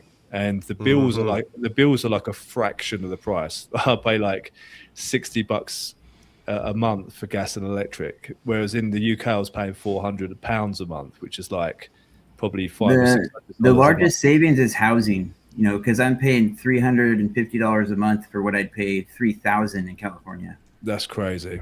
That's wild. Yeah. See, my apartment. It's like, because we've got a young son, many millions. We've come to the safest area. We've come to the safest area. And it's a 2-bedroom, 100 square meters, 24-hour security. There's a gym in the apartment. There's all the trimmings, So we're not. It's not cheap. But if you try to get the equivalent place in London, I'd probably pay at least double. Probably. So it's kind of maybe not as much of a difference as what you're paying. If it was just me out here, or just me and the missus, you can cut a few corners and go to a neighborhood that's, but yeah, they do. Yeah. It is important to be gated security. They do have places like that, in towns like where I'm in, but it's not all modern and stuff like Mexico City has. But there are options with gated and security and stuff like that. Even in towns like this, it's more expensive because you're in Mexico City. It's like the difference between like just a regular town and like somewhere like Las Vegas. It's because Mexico City is very popular, so it has that tax on it, but it's still cheaper in comparison to like a US or UK based land. Massively. Yeah, for sure. Like if I got an equivalent apartment in an equivalent part of London, for example, I'd be paying probably, I would say probably triple. Our apartment's about $1,400 a month. Not much extra for bills, so that's pretty much $1,500 all in. For us, that's like yeah, I would probably pay triple that in London in a similar area, like a high end area. So it's, yeah, and you get the sunshine, right? I think someone just asked a question about what's the best time to visit. Mexico City's got such a great climate, like all year round, but the rainy season comes probably like around sort of May to July. You've got a rainy season, but it kind of rains in the afternoon. But right now, it's beautiful. It's really, really great. It's not humid. It's not muggy like it is down on the coast.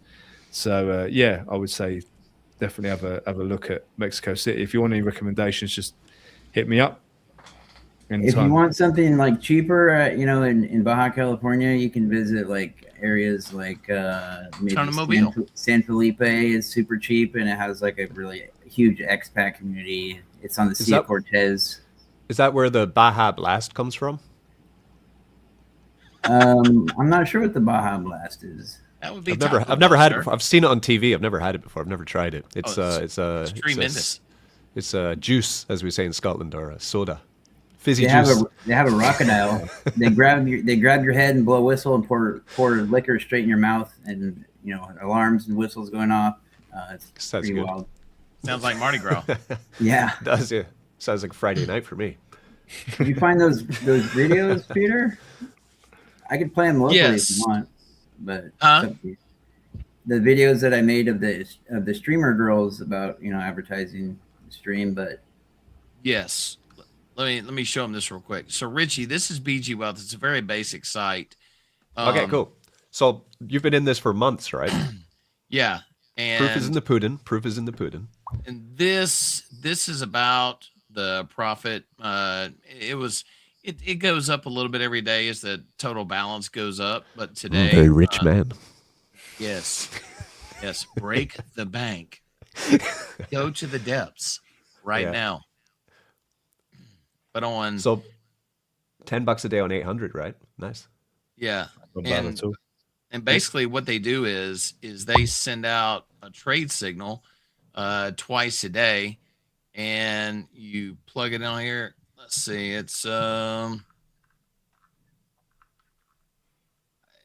apparently has me on the mobile site for some reason. I can't get to the desktop version. Well, shoot.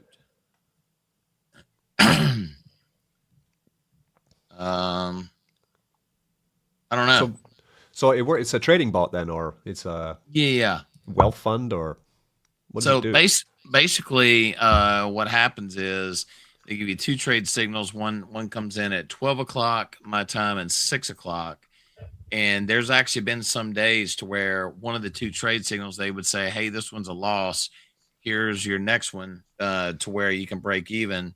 And every day that I've gone into it, it has not been at a loss. But they don't take all $800. They take a small portion of your money every day and do it that way. Okay. And what happens is they want. So I started with 500. Once I got to 750, there's not that huge tax to take it out. There's still a small tax to take it out because that's how they make their money, pulling it out. But yeah, it's not that huge tax, and it's not locked up for a long time either. Technically, it's not locked up. You just choose which tax bracket you want to pay it out of. But this, there's some that have gone a whole lot heavier into it, and they've actually pulled their principal, and they're rolling all of that out. I'm doing the same thing as Millions. I've got just a little bit in there, and that's kind of how I'm rolling with it right now. But it's been consistent enough for a while, so I feel pretty comfortable sharing it online. It's good, man. Another one to go for. BG Wealth. There's another one. There's a couple. There's one called something Bonds. Bear Bonds. I think it's linked to DexFi that a lot of people. Bear Bond. Oh no, Bernard Bonds. Millions, take it away, man. Oh, Burner Bonds. I'm not in it actually, but it's something. No, Millions is. About. You're in Bernard Bonds. Bernard Bonds. As in Bernard, as in Saint Bernard. Yeah, it's like it's from AJ Brockman's and the team. It's basically linked to. You have some exposure to the DexFi vaults. I mean, I saw a video on this. It's been paying out since June last year. So it's been about nine months or so. And it's again completely transparent. Like everything's on DBank. You can't hide anything. It's completely out in the open. And the average APR is like 60% APR, which is really, really nice. And I saw some videos on this one months ago when Ethereum was like all-time high, and the bonds were around sort of $250 or something like that. Yeah. So I decided against it at that point. And when I came back to revisit it recently, obviously with the whole market being flat, this is where I like to come in and grab up the value. So I was seeing the bonds were like $39. So I put about $3K in and bought up a ton of bonds at this price. So it's basically you go in with Ethereum on base, and it's been printing an average of around 60% APR. I think at the moment it's around 50. It's like dropped a little bit, but I've seen it as high as 100, plus it fluctuates with the market as a non-Ponzi thing would do. And but basically it's given me exposure to Ethereum as well, because I will go in with Ethereum at this price, but if I want to pull any bonds out, say for example Ethereum does a 2x, a 3x or whatever, and I want to sell some bonds, I get the Ethereum back at the value it is at the time. So it obviously gives me nice exposure to Ethereum as well, which I felt I was a little underexposed to. So for me, it was a bit of a no-brainer to be earning USDC yield on that on a daily. So it kind of is a sort of a set and forget play, but the team's totally, it's AJ and the team, they're completely transparent and there's nothing hidden. It's all real yield. So I'm happy to stick some and buy another bond a week off the yield or whatever, and keep keep going with it. So how is it different to the DexFi? Because it's the same technology, right, that they're using. Yeah. I see some DexFi. I never really explored DexFi that much, so I'm not sure what the difference is. I think this is like a really simplified. They call it the easy button for DeFi yield. So it really is like it's basically just ETH on base. You click mint, and it auto stakes your bonds, and you start earning. It's very, very simple. It's very nicely put together. I don't know what the difference is. Yeah. Here's your answer right here. It's the same. It's the same. They merged it. Okay. Yeah, because Pierre, I'm sharing my screen if you can show it. So I'll show you what. So I've been in Dex bonds since they launched, right? And like we were saying before, because I bought the bonds about $200, I think was my initial buy. Got a lot of bonds. At the moment I've got 53 bonds, right? But all-time high bond price was about $11,000. That was at the top of the market. Bear markets are brutal because now it's worth $2,000. This is with compounding as well, right? So it's like the bonds went from 250, I think maybe. If we go to it doesn't show my last bought one, but yeah, it's down there. So like you're saying though, I've got them because I want exposure to the market, right? I don't want to have to invest into every single coin that just pops up randomly and then think, oh, I need to get it. Like I just want them to do it for me, right? Yeah, for sure. So now the strategy, because I talked to AJ a lot, right? Because he's one of the advisors for SuiDex as well. So like we have an open chat where we talk about strategies and things. And he told me, he's like, oh, Richie, there's a referral system for this as well, which is good, right? But I haven't used it yet because I'm not buying them yet. I'm waiting for, say, if Bitcoin gets down to 50, right? That would mean we'd probably see an all-time low in the bonds. And that would be the time to start thinking, okay, now I need to start buying into positions. That's when, this will be definitely one of the plays. I'm just waiting to start getting into this. Because it's still, even today, there's $8 here. There's 42% APR. I don't know if the APR is the same in Bernard bonds or not. I think it's about the same, yeah. Okay. It's 42.24 on the Bernard bond site right now. Okay, so it's the same. Okay, that's interesting. Okay. Yeah, but it pays. It works. The only problem with the bonds at the moment is not their problem. Well, it's not their doing, right? They don't control. DexFi, they have their own token, but they don't really hold their own token in the bonds. It's all pairs. You can click here. The current fund is $2.6 million, right? So $2.6 million at market bottom almost, right? Yeah. I think maybe we got like 20 or 30% down, right? Maximum, Hey, maybe 40. hey Richie, right? listen to this. So if you go to Bernard Bonds and connect your wallet, it shows your stats from DexFi. Ah, cool. This is interesting. Yeah, so you can check out their bonds here. Right? So there's 2.4, completely transparent. What are they holding, right? So they got 2 million in base. For some reason, they still got some money on Sonic. Bad choice. I don't know why they. Wow. They're some on BNB chain 50 grand. So majority, almost all of it's on base chain, right? Basically, so you can come and think, okay, what are they doing on base? You can see they're holding some, not much, like $2,000 liquid. Everything's an LP. So they're with that coin Banker, an AI coin. They have Tibber, meme coin. They have some with GDEX, $41,000 with their own coin in USDC. Barely anything, right? The next is all tied with ETH with this, ETH with that. Like 3 pools, vaults. Like it's endless. Zora, endless amounts of liquidity spread across the entirety of DeFi. So I think that's why the bonds have gone down so cheap, of course, because they're really affected by altcoin performance. But Right. altcoins The go up just as much as they go is down, real right? key here. I mean, this is why I watch Mischief Finance and Richie, because Yeah. he actually looks into stuff before he just publicizes it. That's why I felt confident, But they make what it he easy, said. right? Like there's a link. Anyone can go here and look at what they're doing. So that's why Yeah. actually I'm watching what they're doing and I'm thinking, okay, if DexFi at the moment are in Clonch, which is a meme coin, and they're in Tibber, which is a meme coin, maybe these are going to take off. Maybe they're not, right? If they're in Ray, I don't know what that is, but you'd be like, well, I'm going to check. They've got lots of money in REI. I've never heard of it in my life, right? Have you? REI on base. I don't know. No idea. Yeah. But so that's what they think is going to run, right? So they're making decisions on, okay, we think that these are going to do really well. And they want the yield, right? They want the volume from these pairs and liquidity so that they get more funds to pay the USDC out to people, right? So they've got to get this balance. They could put everything in stable coins, but then the yield would be 1%, you know? Like they could put it all in ETH USDC, but then the yield would be 4%, you know? And people wouldn't buy the bonds.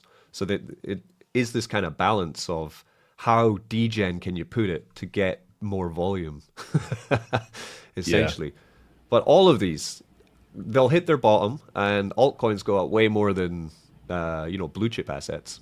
So, Degens are gonna degen, that's for sure. They degen hardcore. but this is like the smartest way to spread yourself for the upturn in the market. Definitely. Yeah, So- I couldn't resist the bonds at $39. Like after seeing them at $250, when I revisited, I was like $39. Okay, take my money, take my money. Yeah, it's cheap because here I've got 0.03 ETH here just sitting there, so I can just come here and be like, okay, I'll buy another bond. Because to be honest, because I bought most of my bonds, like the cheapest I've bought so far is $78, right? Because after they got down to $70, I was like, right, I'm going to wait. I'm going to see how low they go before I start buying, right? But even here, like the ETH I would have spent on one bond, I can now get 3. Yeah. So like, okay, I'll buy another bond. So you just buy the bond, it goes through, and then it sticks in your position and increases your earning. Sell the bond at any time for a 10% tax is the deal, right? As well. So you could redeem them if you wanted to, but of course I won't redeem because I'm 51% down profit and loss at the moment. So it's squeaky bum time. Oh, here we go. My most expensive bond was $250. Oh no, $266. Yeah. Yeah. Looks like the most expensive one. It just shows the potential upside. You know, when things are going well, when Ethereum's up at sort of 4 or 5K, it starts to look like a completely different landscape. So Yeah. I hedged on the lower bond price and just happy to sit back and see what happens from here. Yeah, exactly right. And like for me in a position with this many bonds, if I just wait for these to go back up without buying more bonds at a low price, I'm kind of making the wrong choices there. So it should be but I just want that big Bitcoin dump. That's what I want. Like I want. Yes. So we're here, right? We've got. Let me zoom out. Daily. Okay. So we've already. This is last cycle. We're basically here. This is where we are. We're doing the same thing. we're coming out that resistance zone. Like it's the same thing happening over here. So there's a lot of arrows and stuff, but and my line is still intact. So it was basically like, we zoom in here. Like I drew this months ago. Resistance on this line. My thinking was we're going to get up to about 80. So we still have till the roundabout start of April, where I think the momentum will continue to come back up to around about 80K is what I'm expecting Bitcoin to do. And then from there, we're going to dump. And we're going to dump horribly. It's going to be amazing. For anyone who's worried about it, just think that you can buy, right? So if Bitcoin dumps 44%, right? Because it did it in the last cycle, and we're following the cycle. We're following the last cycle almost completely entirely in unison. The same amount of weeks, like you were saying about the moon, right? Like the Bitcoin cycle is completing almost to the week in this cycle 4 years ago and this cycle here. And even better, it's doing the same thing that happened 4 years before in the other cycle, almost to the week, right? So it's almost bang on the same things happening all the time. That moon cycle chart, Richie, it's freaking wild. Millions. Where do we find that? Do you remember? I put it on my X account actually. So basically, it charts the blood moons, and in every scenario going back over the previous cycles, there is basically a bear market when the blood moon cycles are happening. Now we've just had the very last one in the cycle, and there isn't another one now until basically January 2030, and it's in that gap. Previous cycles, it's where that sort of few year gap comes in. That's where the bull markets happen. So it's hard to ignore it at this point, because there is so much historical data to show that once that final blood moon hits, you have this breathing space that appears to come, and that's when the bull markets come. Don't take my word for it. You can have a look at it for yourself. I did put the chart on my X, but I'll put it up again as well this week. So going up right now. Somebody asked a question in my chat. They said, Richie, how does the halving cycles have to tie into those periods you're talking about? Like when the Bitcoin halving, are they connected? Well, I'm still interested in this moon theory as well. Because the other day I was learning about the business cycle, right? So the business cycle is, they're really long. Business cycles take decades, right? And generally when the business cycle ends, it's a guy called Into the Cryptoverse, right? He's talking about oil prices spike generally at the end of a business cycle. And at the end of the business cycle is when it signals a recession, worldwide global recession kind of idea. So the last time oil spiked. The blood moon chart in your inbox. Ah, the blood moon. The bloody moon. Let me see. Okay, got it. Bring that over here. Okay, what's going on? Oh, okay. So it's always up. Everything's always going up. Yeah, Millions can explain this a whole lot better. You can see where they chart the blood moons with the vertical lines. Is this Bitcoin price or? This is the. Is this the overall? Let's zoom in a little bit. I can't remember if it's the overall market cap. Bitcoin. Is it Bitcoin? Yeah. And that's literally talking about when the blood moon happens in astronomy, like actual blood moon. You see all the blue lines going down. That's when you're in the blood moon cycle, and where they're all quite close together. So you get the downward trend, and as soon as that last horizontal line comes, after that you can see the immediate green trajectory upwards until the next cycle. Now, I've drawn in the final green arrow there, very high tech, but you can see the 3rd of March was the last horizontal line on that blood moon cycle. The next one that we're going to experience is going to be basically at the very, very end of 2029. So it's going to be like literally the last day of 2029, I believe, is the next one. So we've got a very substantial gap now, which historically would say gives us the breathing room to go into a full-on uptrend. So I'm watching very carefully to see this play out, if it plays out in real time, because obviously at the moment I'm only looking at historical data. I've been looking at all of this sort of stuff for the past sort of year or two, and to see it mapped out like that, I'm watching very, very carefully, because we did have an immediate upturn straight after the blood moon finished, literally the following day. I think Bitcoin pumped over 70k. I think it was down at about 65. I think it went over 70k straight away. Look, we'll see.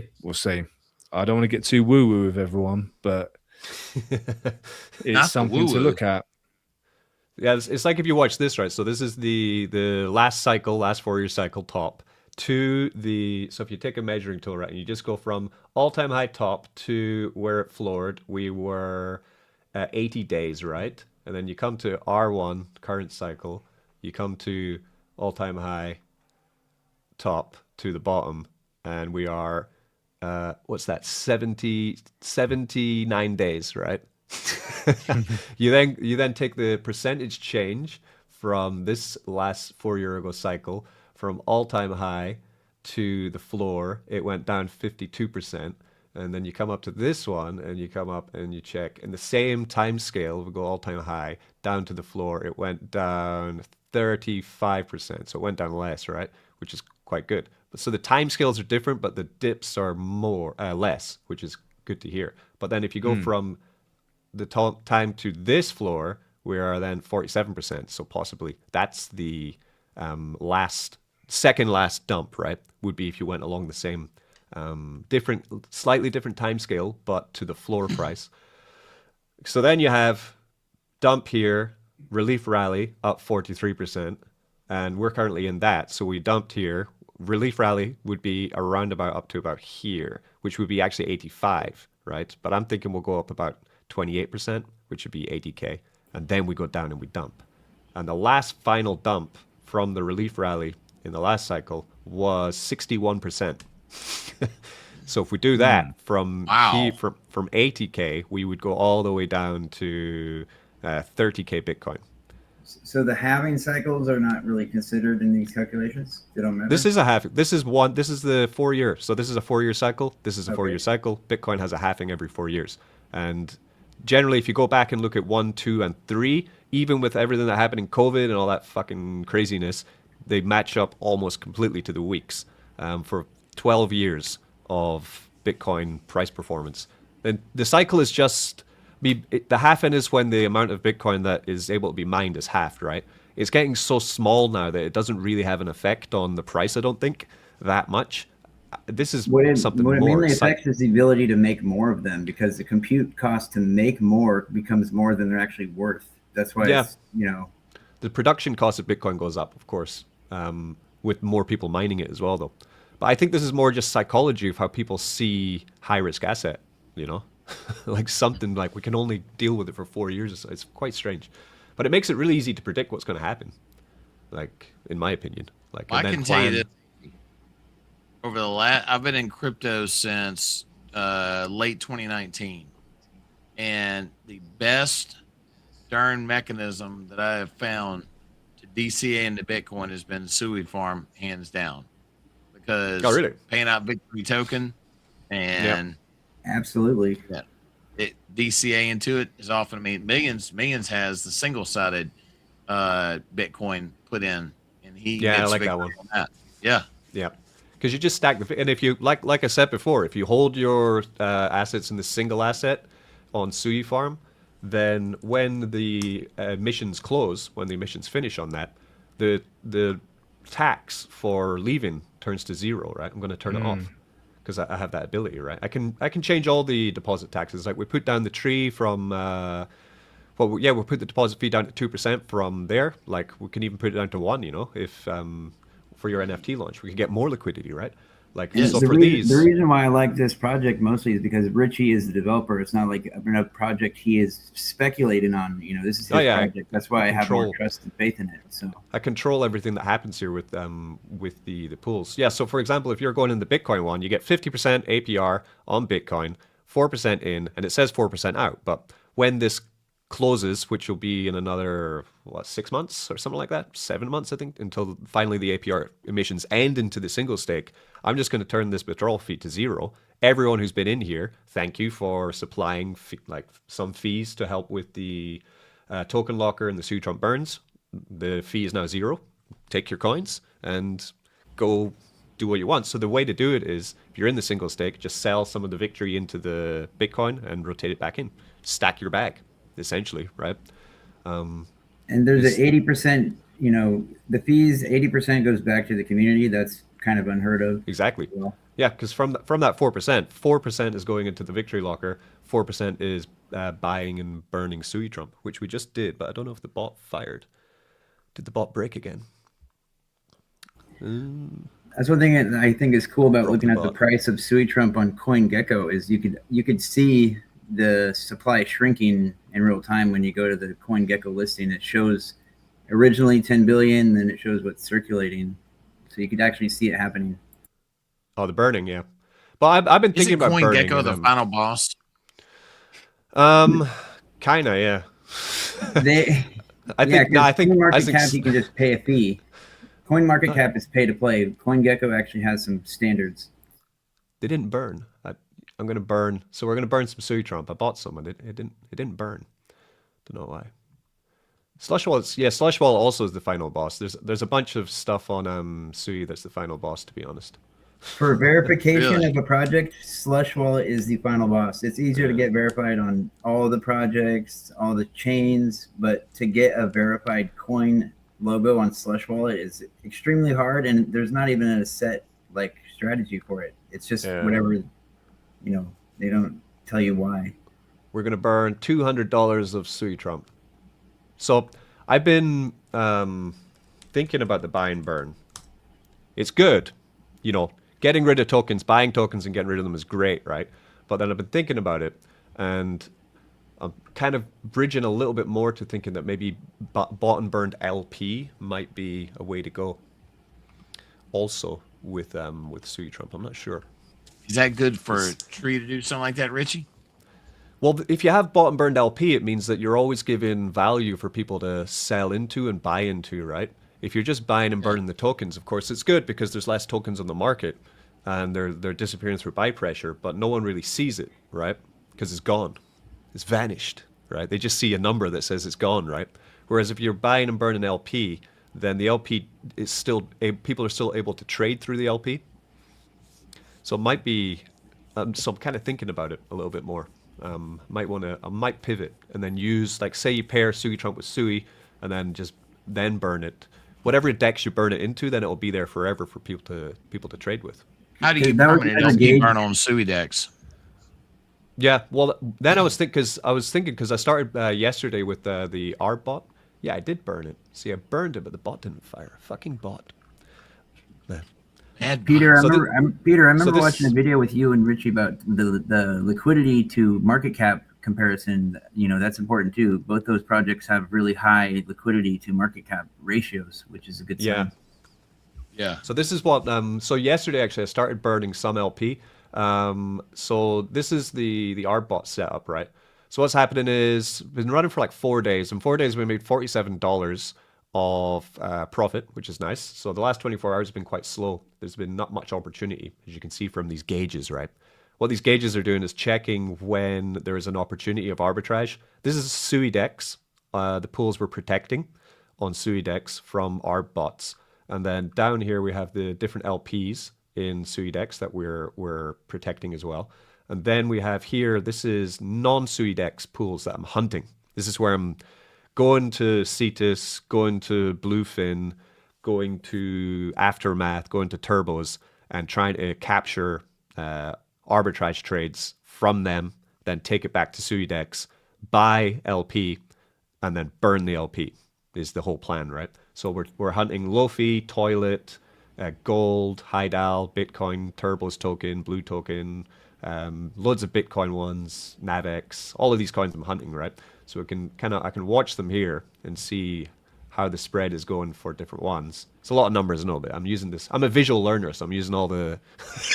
and Richard, a lot of this is because of the SUI network architecture and how it's built is why all this is possible. You couldn't just do this on any chain to this level of information that they share that's available. I could, but it wouldn't be in SUI Move. It'd have to be in Solidity. But yeah, you can make art bots on any chain, man. So and then here you can see all the trades that we've saw. Actually, at the moment, the best performing one is gold, SUI with gold, which is quite interesting. It's the finality speed of it that makes it possible to snipe stuff, because on Ethereum you don't finalize a transaction in 400 milliseconds. That's what makes these bots effective, is the finality speed. Yeah, but there's art bots on every chain, man. Like different strategies for every chain, basically. Richie, how do you burn LP tokens on SuiDex? I haven't done it yet because I was trying to figure it out and I couldn't, so I burnt them on Cetus because I was like, I just want to burn them, right? So at the moment, we're adding Victory and SUI to Cetus LP and burning in there, because on Dex Screener, the SuiDex pools aren't shown, right? And I want more exposure for Victory on Dex Screener. And until Dex Screener show us, then at the moment I'm just buying the LP and I'm holding it on Cetus. I'm not burning it at the moment. When finally, hopefully one day in the future, we get listed on Dex Screener, I can just take the LP, move it onto SuiDex and burn it in there, basically, is my plan. Because I want people to see that we have LP. At the moment, if people go to Dex Screener and they look at Victory, there's barely any chart, there's barely any LP because they don't show a SuiDex, right? So it's really annoying. It's the actual LP token that you're burning, right? That's why I will be burning the LP token, yeah. NoodleSpy is the best site for that. So what is it? for burning LP token on SuiDex is quite simple because we don't have NFTs. Like if you make a LP on Cetus, it's going to give you an NFT, right? Like Uniswap. Yeah. On SuiDex, because at the moment we're V2, you get a token. So then you just send that same token to the burn address and it would burn it. The same way you burn Tree, right? You just send it to 00000 wallet. So like I've got some Tree token that's not staked in SuiFarm. Where do I find that LP token? Let me ask my AI. I can give you the contract address for Tree. Yeah, because on SUI network, we're going down by the dock again. Most LPs are Web3 style, like CLMM and DLMM. With the Master Chef style, with the LP token, it's pretty much the only farm on the entire network that's even doing it in this manner. So that's why it's very unique. So it's not the same as Cetus or the other ones. Yeah, so we have SuiDex tree pool here. Yeah, I don't know if I've never tried this actually. So if we go to SuiDex, we got the Dex. So it's just an LP coin, like Uniswap did back in V2 days. So this is just, I don't know if this would come up or not. That's the LP token. No, it won't. Okay, interesting. So if I buy some tree, for example, and is then the pool address the LP token address? Yeah, pretty well. I'll show you, right? So if I make some liquidity with tree, right? Tree and SUI. Yeah, when you add the liquidity, it gives you an LP token, and that's what you put in the farm. That's what enables you to farm it. You got to make the LP token. Yeah, so this is going to make a coin, not an NFT. So it's made it, right? So if I come to my Slush Wallet and we want to find a token, how do we find a token on this thing again? Add a token. Add a token. Search. Coin. No, it's giving me the wrong one. You probably have to look on the SUI scan. It probably won't show up on the wallet. No, it's giving me the turbos one. But anyway, so I'll send you the address. It's just got to find it. Then you would find the coin in your wallet. For Nightly, they all show, right? But for Slush, they haven't verified us, so it doesn't show because Slush are shit. Yeah. So Nightly's the professional wallet. Yeah. In Nightly, the SuiDex shows up in their applications. Like when you go to the bottom, go to the apps, you don't have to put in the web address on Nightly Wallet. It's actually an application right there in the wallet. So Nightly is really cool for that because they actually look at projects that have good tokenomics, integrity, and been verified. So they add it. Slush Wallet is just like, who knows how to get on there. But Nightly is much more professional. But Slush is the official wallet of the network, but it's not really ran correctly, in my opinion. But so here we have 5 SUI, some tree, and it gave me this, right? I got 33 billion coins, right? This is the LP. So then you can probably come into, but the problem is again with SUI, because SUI is really annoying. SUI Vision haven't fully verified what's happening with us, because again, SUI doesn't work like Ethereum does or base chain. They do have that new Walrus Explorer. That is their own Explorer. The Walrus one just came out. Still centralized though, so it means that everything that you would need has to be verified by whoever's running the blockchain explorer, which doesn't happen on other chains. It just happens automatically, right? So for this, for example, I'm trying to see the events, but I've got to take the raw JSON, I've got to copy this, I'll paste it into an AI, then I'll ask it a question, then it'll answer me the question. It's really a pain in the ass. So SUI suck at some sense. We're gonna brute force our way in there, whether they like it or not. Yeah. So anyway, so eventually I'll get the contract address. I'll put it into Slush, and then you send it to the burn wallet, and that would give you the that would burn the LP, right?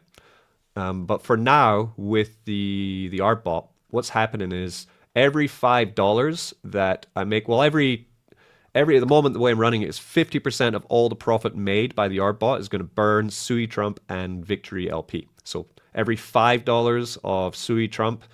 Every $5 it makes on this side, it's going to buy and burn SUI Trump and SUI LP.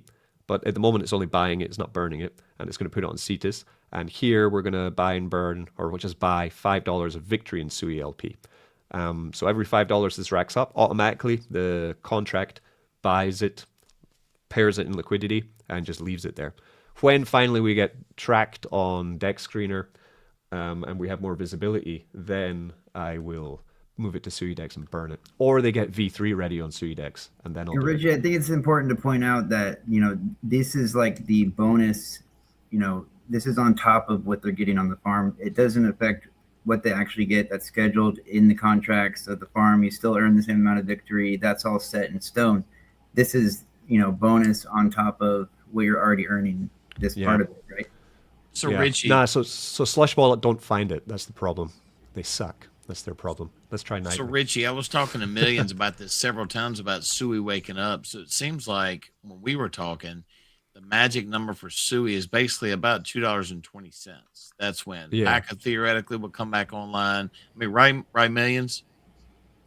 Yeah, I'm pretty sure that's the figure I heard was $2.20 or $2.30, something like that, for PACA to come back to life. Yeah. Because I've got a fairly big wedge waiting in there, so I need SUI to wake up. Wedge waiting to pop out.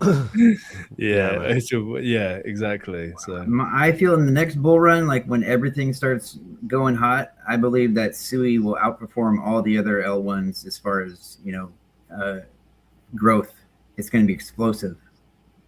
That's I'm fairly certain. Bring it on. If you look at Solana, like how it went from like $10 to like 300, SUI network's on a path and a trajectory 3 times as fast as Solana, and it has better technology because Solana is built on just Rust. It's not even capped. You can make more with them. And Solana is a giant. They have a huge market cap, and SUI network is better technology. It's capped, and it's the Solana killer. But it's going to take a bull run and actual action for people to start paying attention to it. So what you'll see is whenever the bot, so this is a Victory one. So whenever the bot compounds, I can compound at any time in my thing. So this is pretty cool. I coded this in. So if I press compound into here, this is where I'm tracking the trades in Telegram as well. Eventually this will be public, so people will be able to see it, but I'm still tuning. I want to get it. You see here, I've got like failed trade. So not every trade is successful at the moment. But if I press compound here, what it's going to do is it's going to force compound 45 cents into SUI Trump LP and 45 cents into Victory LP. And then it just does it. It creates the LP on CETUS and done. Like, it's amazing what SUI can do. Like, it's so versatile that you can actually just type into a Telegram to compound, and it's going to do things on chain with a wallet that's not connected cool. in any way to Telegram, right? So it's doing its thing. Wow. Don't know. Yeah. And then eventually you'll see in here where the tree buys are coming in. Look at that tree buy, SUI Trump buy. You'll see in here the announcement that the compound has gone through. But at the moment it's, I don't know what, it's stuck. It was working yesterday. Definitely working yesterday. But yeah, so that's what I'm working on at the moment. And Peter, you're gonna show any of those e-girls? I mean, they're talking about the stream and stuff. Yeah, let me pull the e-girl up real quick. E-girls. The e-girls, yeah, they're talking about, you know, check this out. Well, let me look this up. When you have high definition, like really, you know, attractive assets talking about your projects, and you can dictate what they say, it's pretty effective. Yeah, she has attractive assets. And I have shown people how to do this in the Telegram. I've shown them the secret sauce and exactly how to do it. And our own community is starting to make their own videos with the assets that I created. So yeah, it's interesting. Let's see. Yeah. Right now, before you miss out. Oh my God, this SuiDex and Yield Farm is so hot. You losers better invest right now before you miss out.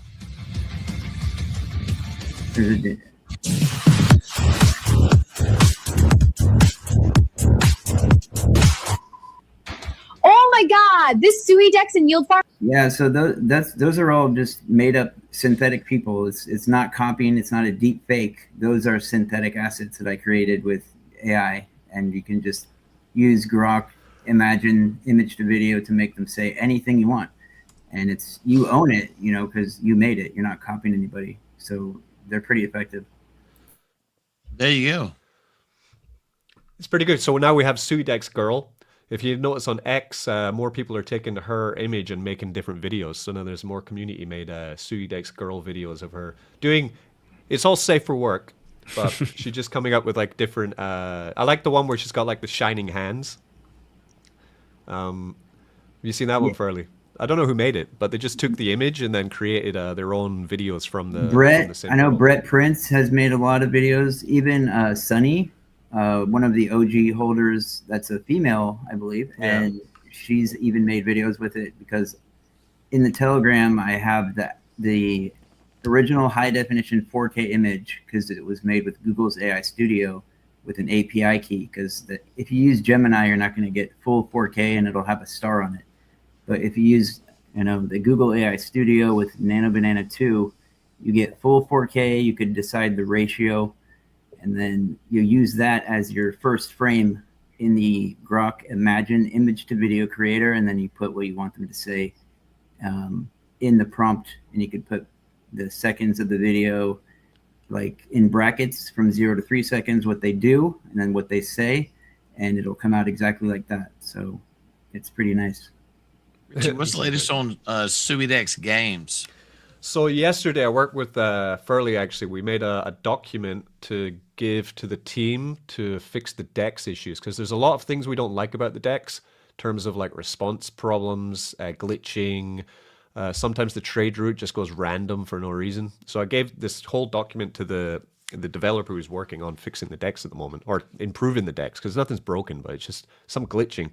So I gave him all these things and I said, I want you to fix this and the leaderboard so that we can get the airdrop sent. Once all that's done, then I want to launch the game, because I don't want him to be working in 2 places at the same time and kind of that, because then he's going to probably make mistakes, right? I want him to completely finish, make the DEX completely smooth, no weird glitches or anything going wrong on it, and then launch the games. So we're up on the test at the moment, the test site with the changes that he's made from yesterday, so I'm going to check them today. And if they're all good, which they might be, but there might be some issues as well, then we'll see. Like even small things, like when you look at your assets on SuiDex, you should see the dollar value of the asset as well, right? You shouldn't just see the coin. Like I know I have 8 SUI, but I want to know how much dollar value that 8 SUI is worth, right? Yeah. Which we should show. It looks like it's not somebody showing. commented about that price range, the price you were talking about, millions. They said one of the SUI price officially mentioned by 25 Scott, magic number. 225.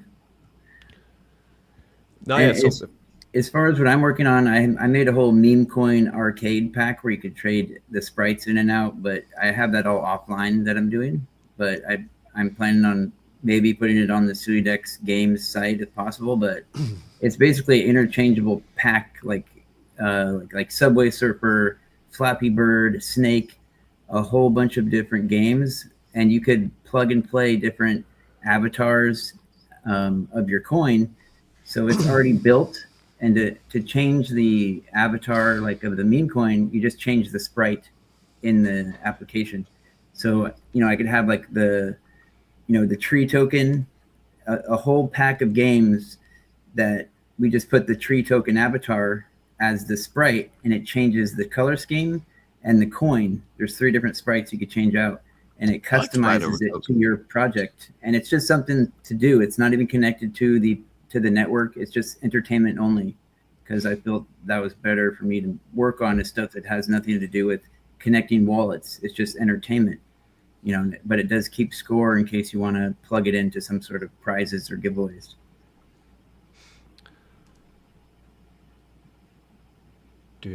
Yeah, so what we have, I've shared my screen again. Yeah, he's made some of the changes already, which is good to see. He changed the color to some horrible brown color, though. That's disgusting. Oh, God. That's copper. Yeah. Price of copper's going continuity.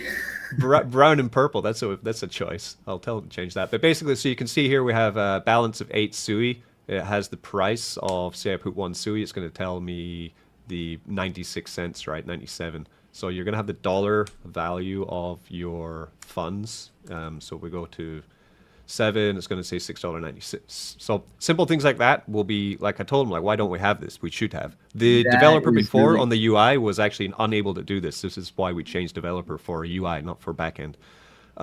Here, the root option as well, that was making some mistakes where the root would randomly change to like a trade, which is not good. So I told him, stop fucking around with roots, just give the direct root. I don't need 3 roots for some of these coins. Nobody needs to go through 3 routes on a trade unless it's really, really needed.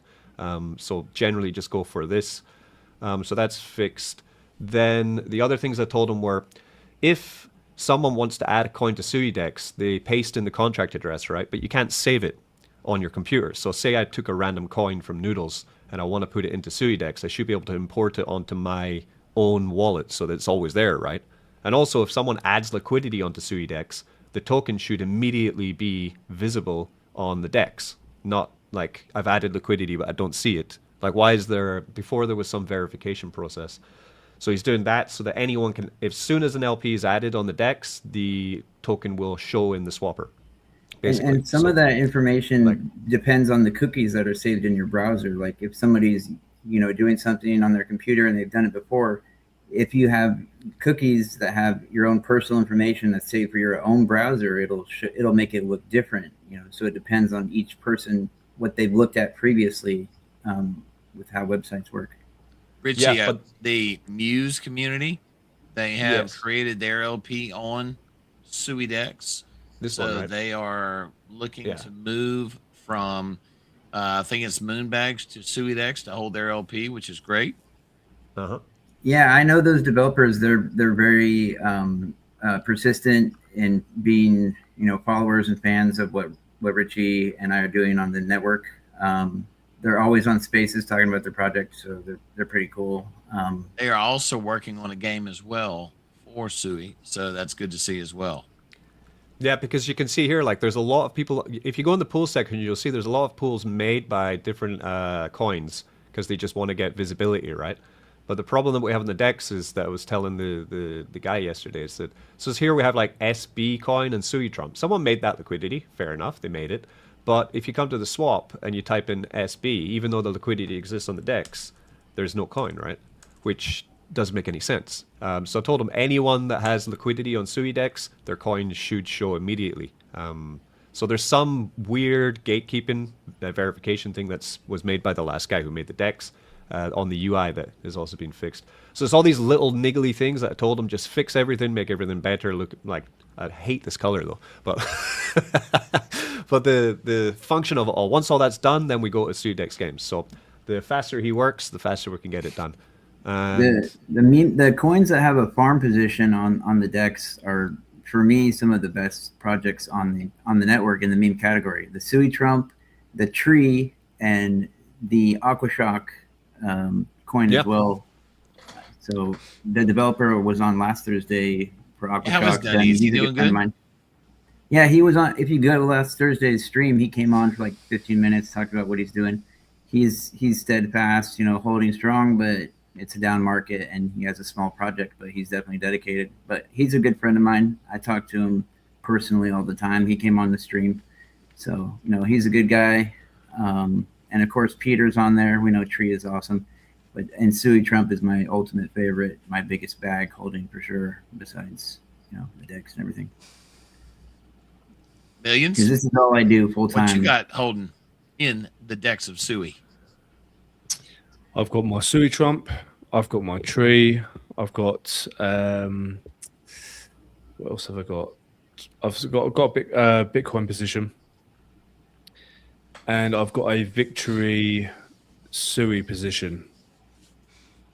I think they're my main positions. I'm pretty sure. The thing I like about SUI Trump coin is that it has entry and exits of only 1%. When the other categories when the other coins in that category are a little more expensive, so it makes sense to invest SUI Trump in the farm because it makes a whole flywheel. It's like 1% entry. It's cheaper to enter a farm position, and then the buy and burn, and then the staking victory getting paid out in SUI coin bonuses on weekly epochs. You can really do a pretty good flywheel of strategy that Richie's gone over in detail on his past videos. I can tell you this, Richie, in the farm itself, I don't use it all the time, but when I do, I park it there is USDT and USDC. If I just need to park some cash, I make sure to take advantage of that farm. Very useful. There is that guy that has the videos where he's like, you can show this to people that want to see it's working. He's like a super whale. He's like, I'm making $200 a day, and he does it on live video. But he has like, that would be the Elon of the Muskie. Yeah, Elon. But I mean, he's a cool dude. He's been followed Richie a long time, and sometimes we'll come on the stream and be like, this guy's legit. Buy the coin. Shut the fuck up. Like he's very direct. Yeah. Oh yeah, this is the one I like. Yeah, I'm gonna have to head off quite soon. God, you going to the bar? 11 o'clock. No, it's 11 o'clock in the morning. I need to go and do some exercise. Hit the gym. Yeah, this. If you show this, this is the one. That if they made. Yeah. So if you want to see that video, my TikTok, I got all those crazy. Yeah, so this is from the image that Furley made of like SuiDex girl. She'll soon be. You can have her in your own house. You can buy her, whatever. But they just take the image and then they make whatever they want from that same person. So we'll see if that. Yeah, it's awesome right there, Brett. Brett posted it. Has the potential to go viral if you do it right. Basically, I think. I am I'm expanding the SuiDex girl into her own profile pages, her own lore, her own background. She's going to become a whole character, and she's even going to have after hours access for people that are interested in some more personal, like an OnlyFans. Get to know her better. No, exactly. It's actually called DFans. It is only SUI. It's a OnlyFans for artificial intelligence assets. If you go to dfans.co, DFans, it is literally paywalled access to AI influencers. It sounds crazy, but it's 10% of all AI compute is going towards AI companionship. And the lonely male economy is something you can take advantage of. So you got to make your own funnel to that site because they don't really advertise. But if you get people to go there, there's a paywall and there's no KYC, and you can put any type of content behind it once it's behind the paywall. So is this your project you're working on, Furley? What's that? Is this your project you're working on? Yeah, I have been for a while. I have my own separate girl that I've been doing for a while, but she's private, ultra private. Oh, You can't say good doing assets, for a right? while, man. Then you have her staked. You've been doing for a while, huh?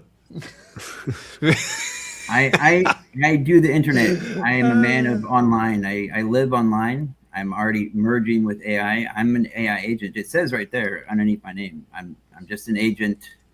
My avatar human meat sack is just, a tool that I use so I have tangible fingers to manipulate life, but I'm just on the internet. Yeah. Okay, I'm gonna have to head off, guys. Richie. I'm gonna go do some legs. Richie, Leg what a day. section popped up. Leg day.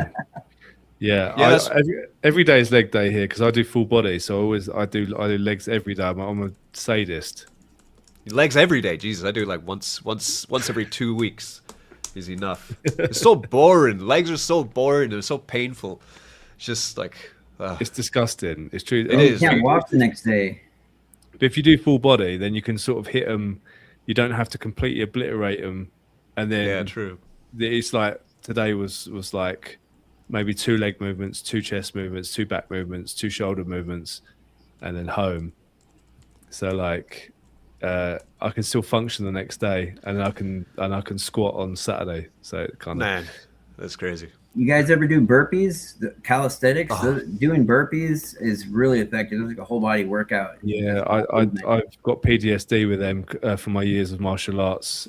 The trainer was Really? just yeah. I've done 4 years Gracie Jiu-Jitsu and 7 years of Kung Fu, Chole foot, kickboxing, all that stuff. I'm really into that stuff. Nice. Yeah, I'm a MMA. jiu-jitsu guy. Jiu-jitsu. Yeah, I trained at a Gracie Academy in Concord, California. It's called, it was actual Hoist Gracie lineage, Julio Gracie. He has a MMA academy in the Bay Area. I actually trained under him for a while, but that was a long time ago. That was when I was, participating in real life a lot more, like 20 years ago. Real life. Yeah. Real life. Yeah. Okay. Yeah. I've gone to the digital life now. I exist here. It's less painful. Yeah. Not if Definitely. you're SuiDex girl. Yeah. Now, last week I got a kettlebell. I've never tried kettlebell exercises. They're How'd you like absolutely that? Those are killer, effective. man. Brutal. That's- Like you just Yeah. like you kill yourself in like 15 minutes. You just like on the floor, like completely out of breath. Yeah. Cleaning mad. presses and all that stuff. Disgusting. Yeah, exactly. Yeah. No, it's not good. But today, just heavy lifting legs. I'm not looking forward to it. Yeah. It's got to be done. Because you need, if you don't have good legs, then it's like having, a tree with bad roots, Yeah, You exactly. can't lift. All Yeah, right that's over. science. You Yeah. can't build a big upper body unless you build the legs first. You can't, Especially if you're not natty. If you're natty as well, like it's Yeah. like you have to train legs to stimulate the testosterone and growth hormone for all your other gains. Because if you're on roids or whatever, it doesn't really matter because you just inject it in. But if you're natty, then you got to do squats, deadlifts, and all that stuff. It is kind of crazy because when I was in the UK, I was just training around guys on roids all the time. It's really, really common. Like all the gyms were filled with 90% ridiculous. roids. But you come out here to Mexico, and testosterone, all of that is legal. It's complete. You can go into a pharmacy and buy it, but hardly anyone's using it. So there's a real cultural difference, So, as I actually feel like what I'm lifting is it actually shows through a little bit more here because I'm training around other naturals. Like when you're in the UK, you're lifting and you kind of don't think you're as strong as you are because people are on tons of roids, and it's like obviously they're going to. You just need natural protein, real protein. Maybe creatine. I tried was pretty nice. Creatine's awesome. It's an awesome natural You supplement. just keep your girlfriend staked, okay? Yeah. Yeah, but the steroids, that kind of thing, the guys at the gym doing steroids, they're screwing up their body. They're going to be like potatoes later on in life. That's not the way to go. Natural is better. Yeah, as long as you can. Maybe when I'm 60 or something, I'll jump on some TRT. Well, I've got no problem right, with that. if it's just like testosterone, you can go to the doctor and get, like real testosterone treatment, but illegal steroids that you just pump into your body from some dude. That's crazy. Made in some guy's bathtub.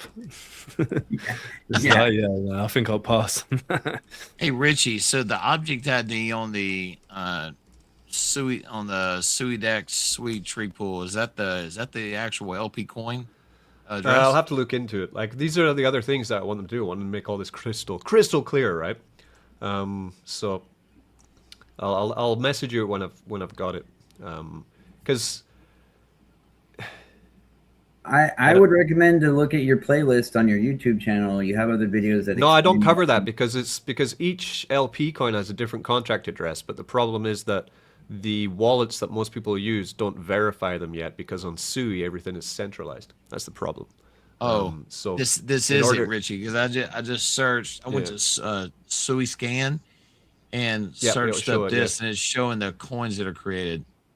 You show like V2 SUI TREE, something like that would be called, right? Correct. Yeah, this is it. Yeah. So if you burn that will burn the LP, which means people can still trade it, but it will be in SuiDex forevermore. Okay, so I got to figure out how to search this and send this. So I think maybe after this stream, I might go ahead and do my own stream of just SUI network stuff and showing the advanced like stuff. If any nerds out there want to see some in-depth SUI network like deep dive, because it's a whole other ballgame. Get out, State Girl. Have her talk with you. Yeah, you're showing your girls, aren't you? You're deep dive SUI tech. Yeah, you're just showing girls. I can go either way. I can go pure technical SUI breakdown, and then I can go full midnight hours. You're basically just whores and sluts and stuff like that. On-chain pimp at this point, Wise DJ. That's what you're doing. I'm pimping out e-girls, yes, and I can customize them to your project too. Yeah. Can you trust them though? That's the question. Yeah, what if they're going to other places as well and you don't know about it? Yeah. How does their smart contract behave? I own them. They do my bidding because I own them as an asset. They do whatever I say. They work 24 hours a day. They don't get tired. They can be made into chatbots with their own personality. They could be in two places at the same time, I guess. Yes. You morphed into Andrew Tate for a minute there.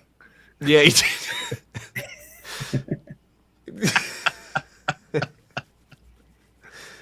You gotta hijack the brain's dopamine receptors. That's why it's the attention economy. That's what you're doing. Because a lot of people don't want technology. They want to see a pretty girl and they say, "Hey, buy this." You got to hit every demographic. You might be onto something. You never know. Like, there's no market that I've seen for this yet. I think there was one that I saw that was on a base chain, but it didn't work. Because I'm a first mover. I do it before anyone else catches up to it. It's going to be popular later on, but I'm already going to cash in on it before they even have a chance. Because you got to be like that with AI. Because the greatest thing is coming out in 2 weeks, not in 6 months anymore. It's the growth of AI technology is so quick.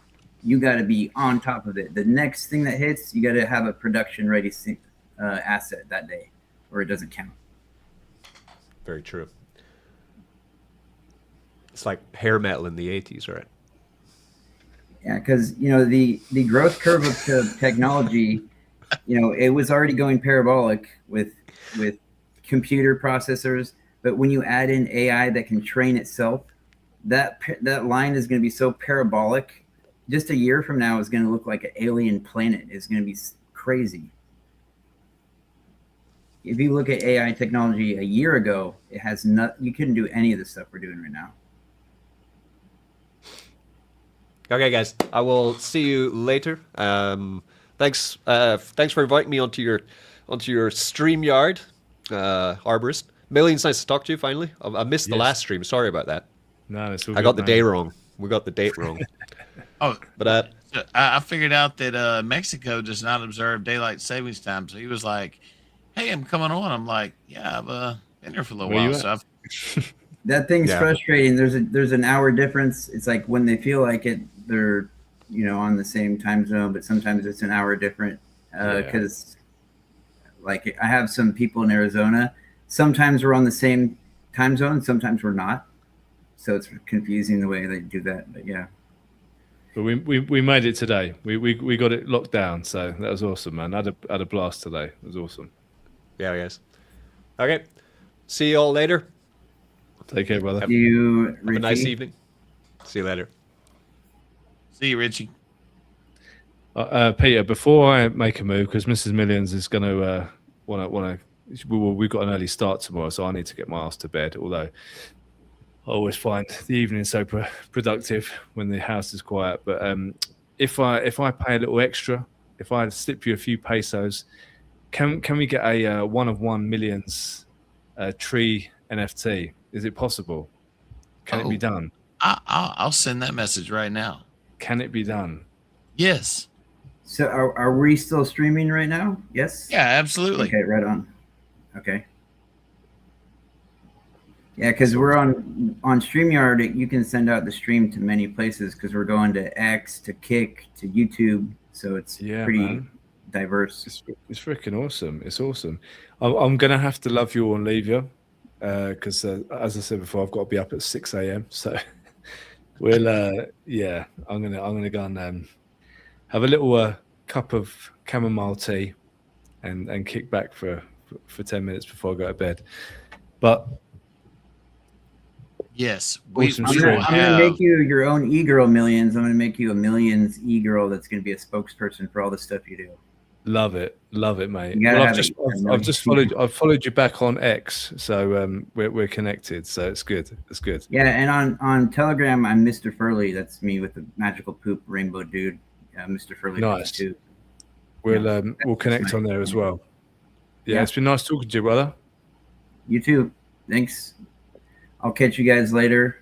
I'm gonna also do my own thing with SUI specifically, since that's where I'm at. And see you guys later. Awesome. Take care, bro. See you later, guys. All right, everybody. Oh, there you are, Maze. All right. I'm still here. You enjoy your chamomile tea, sir. And I will indeed. Catch everybody later. Yeah, appreciate it. Take care, guys. Peace out.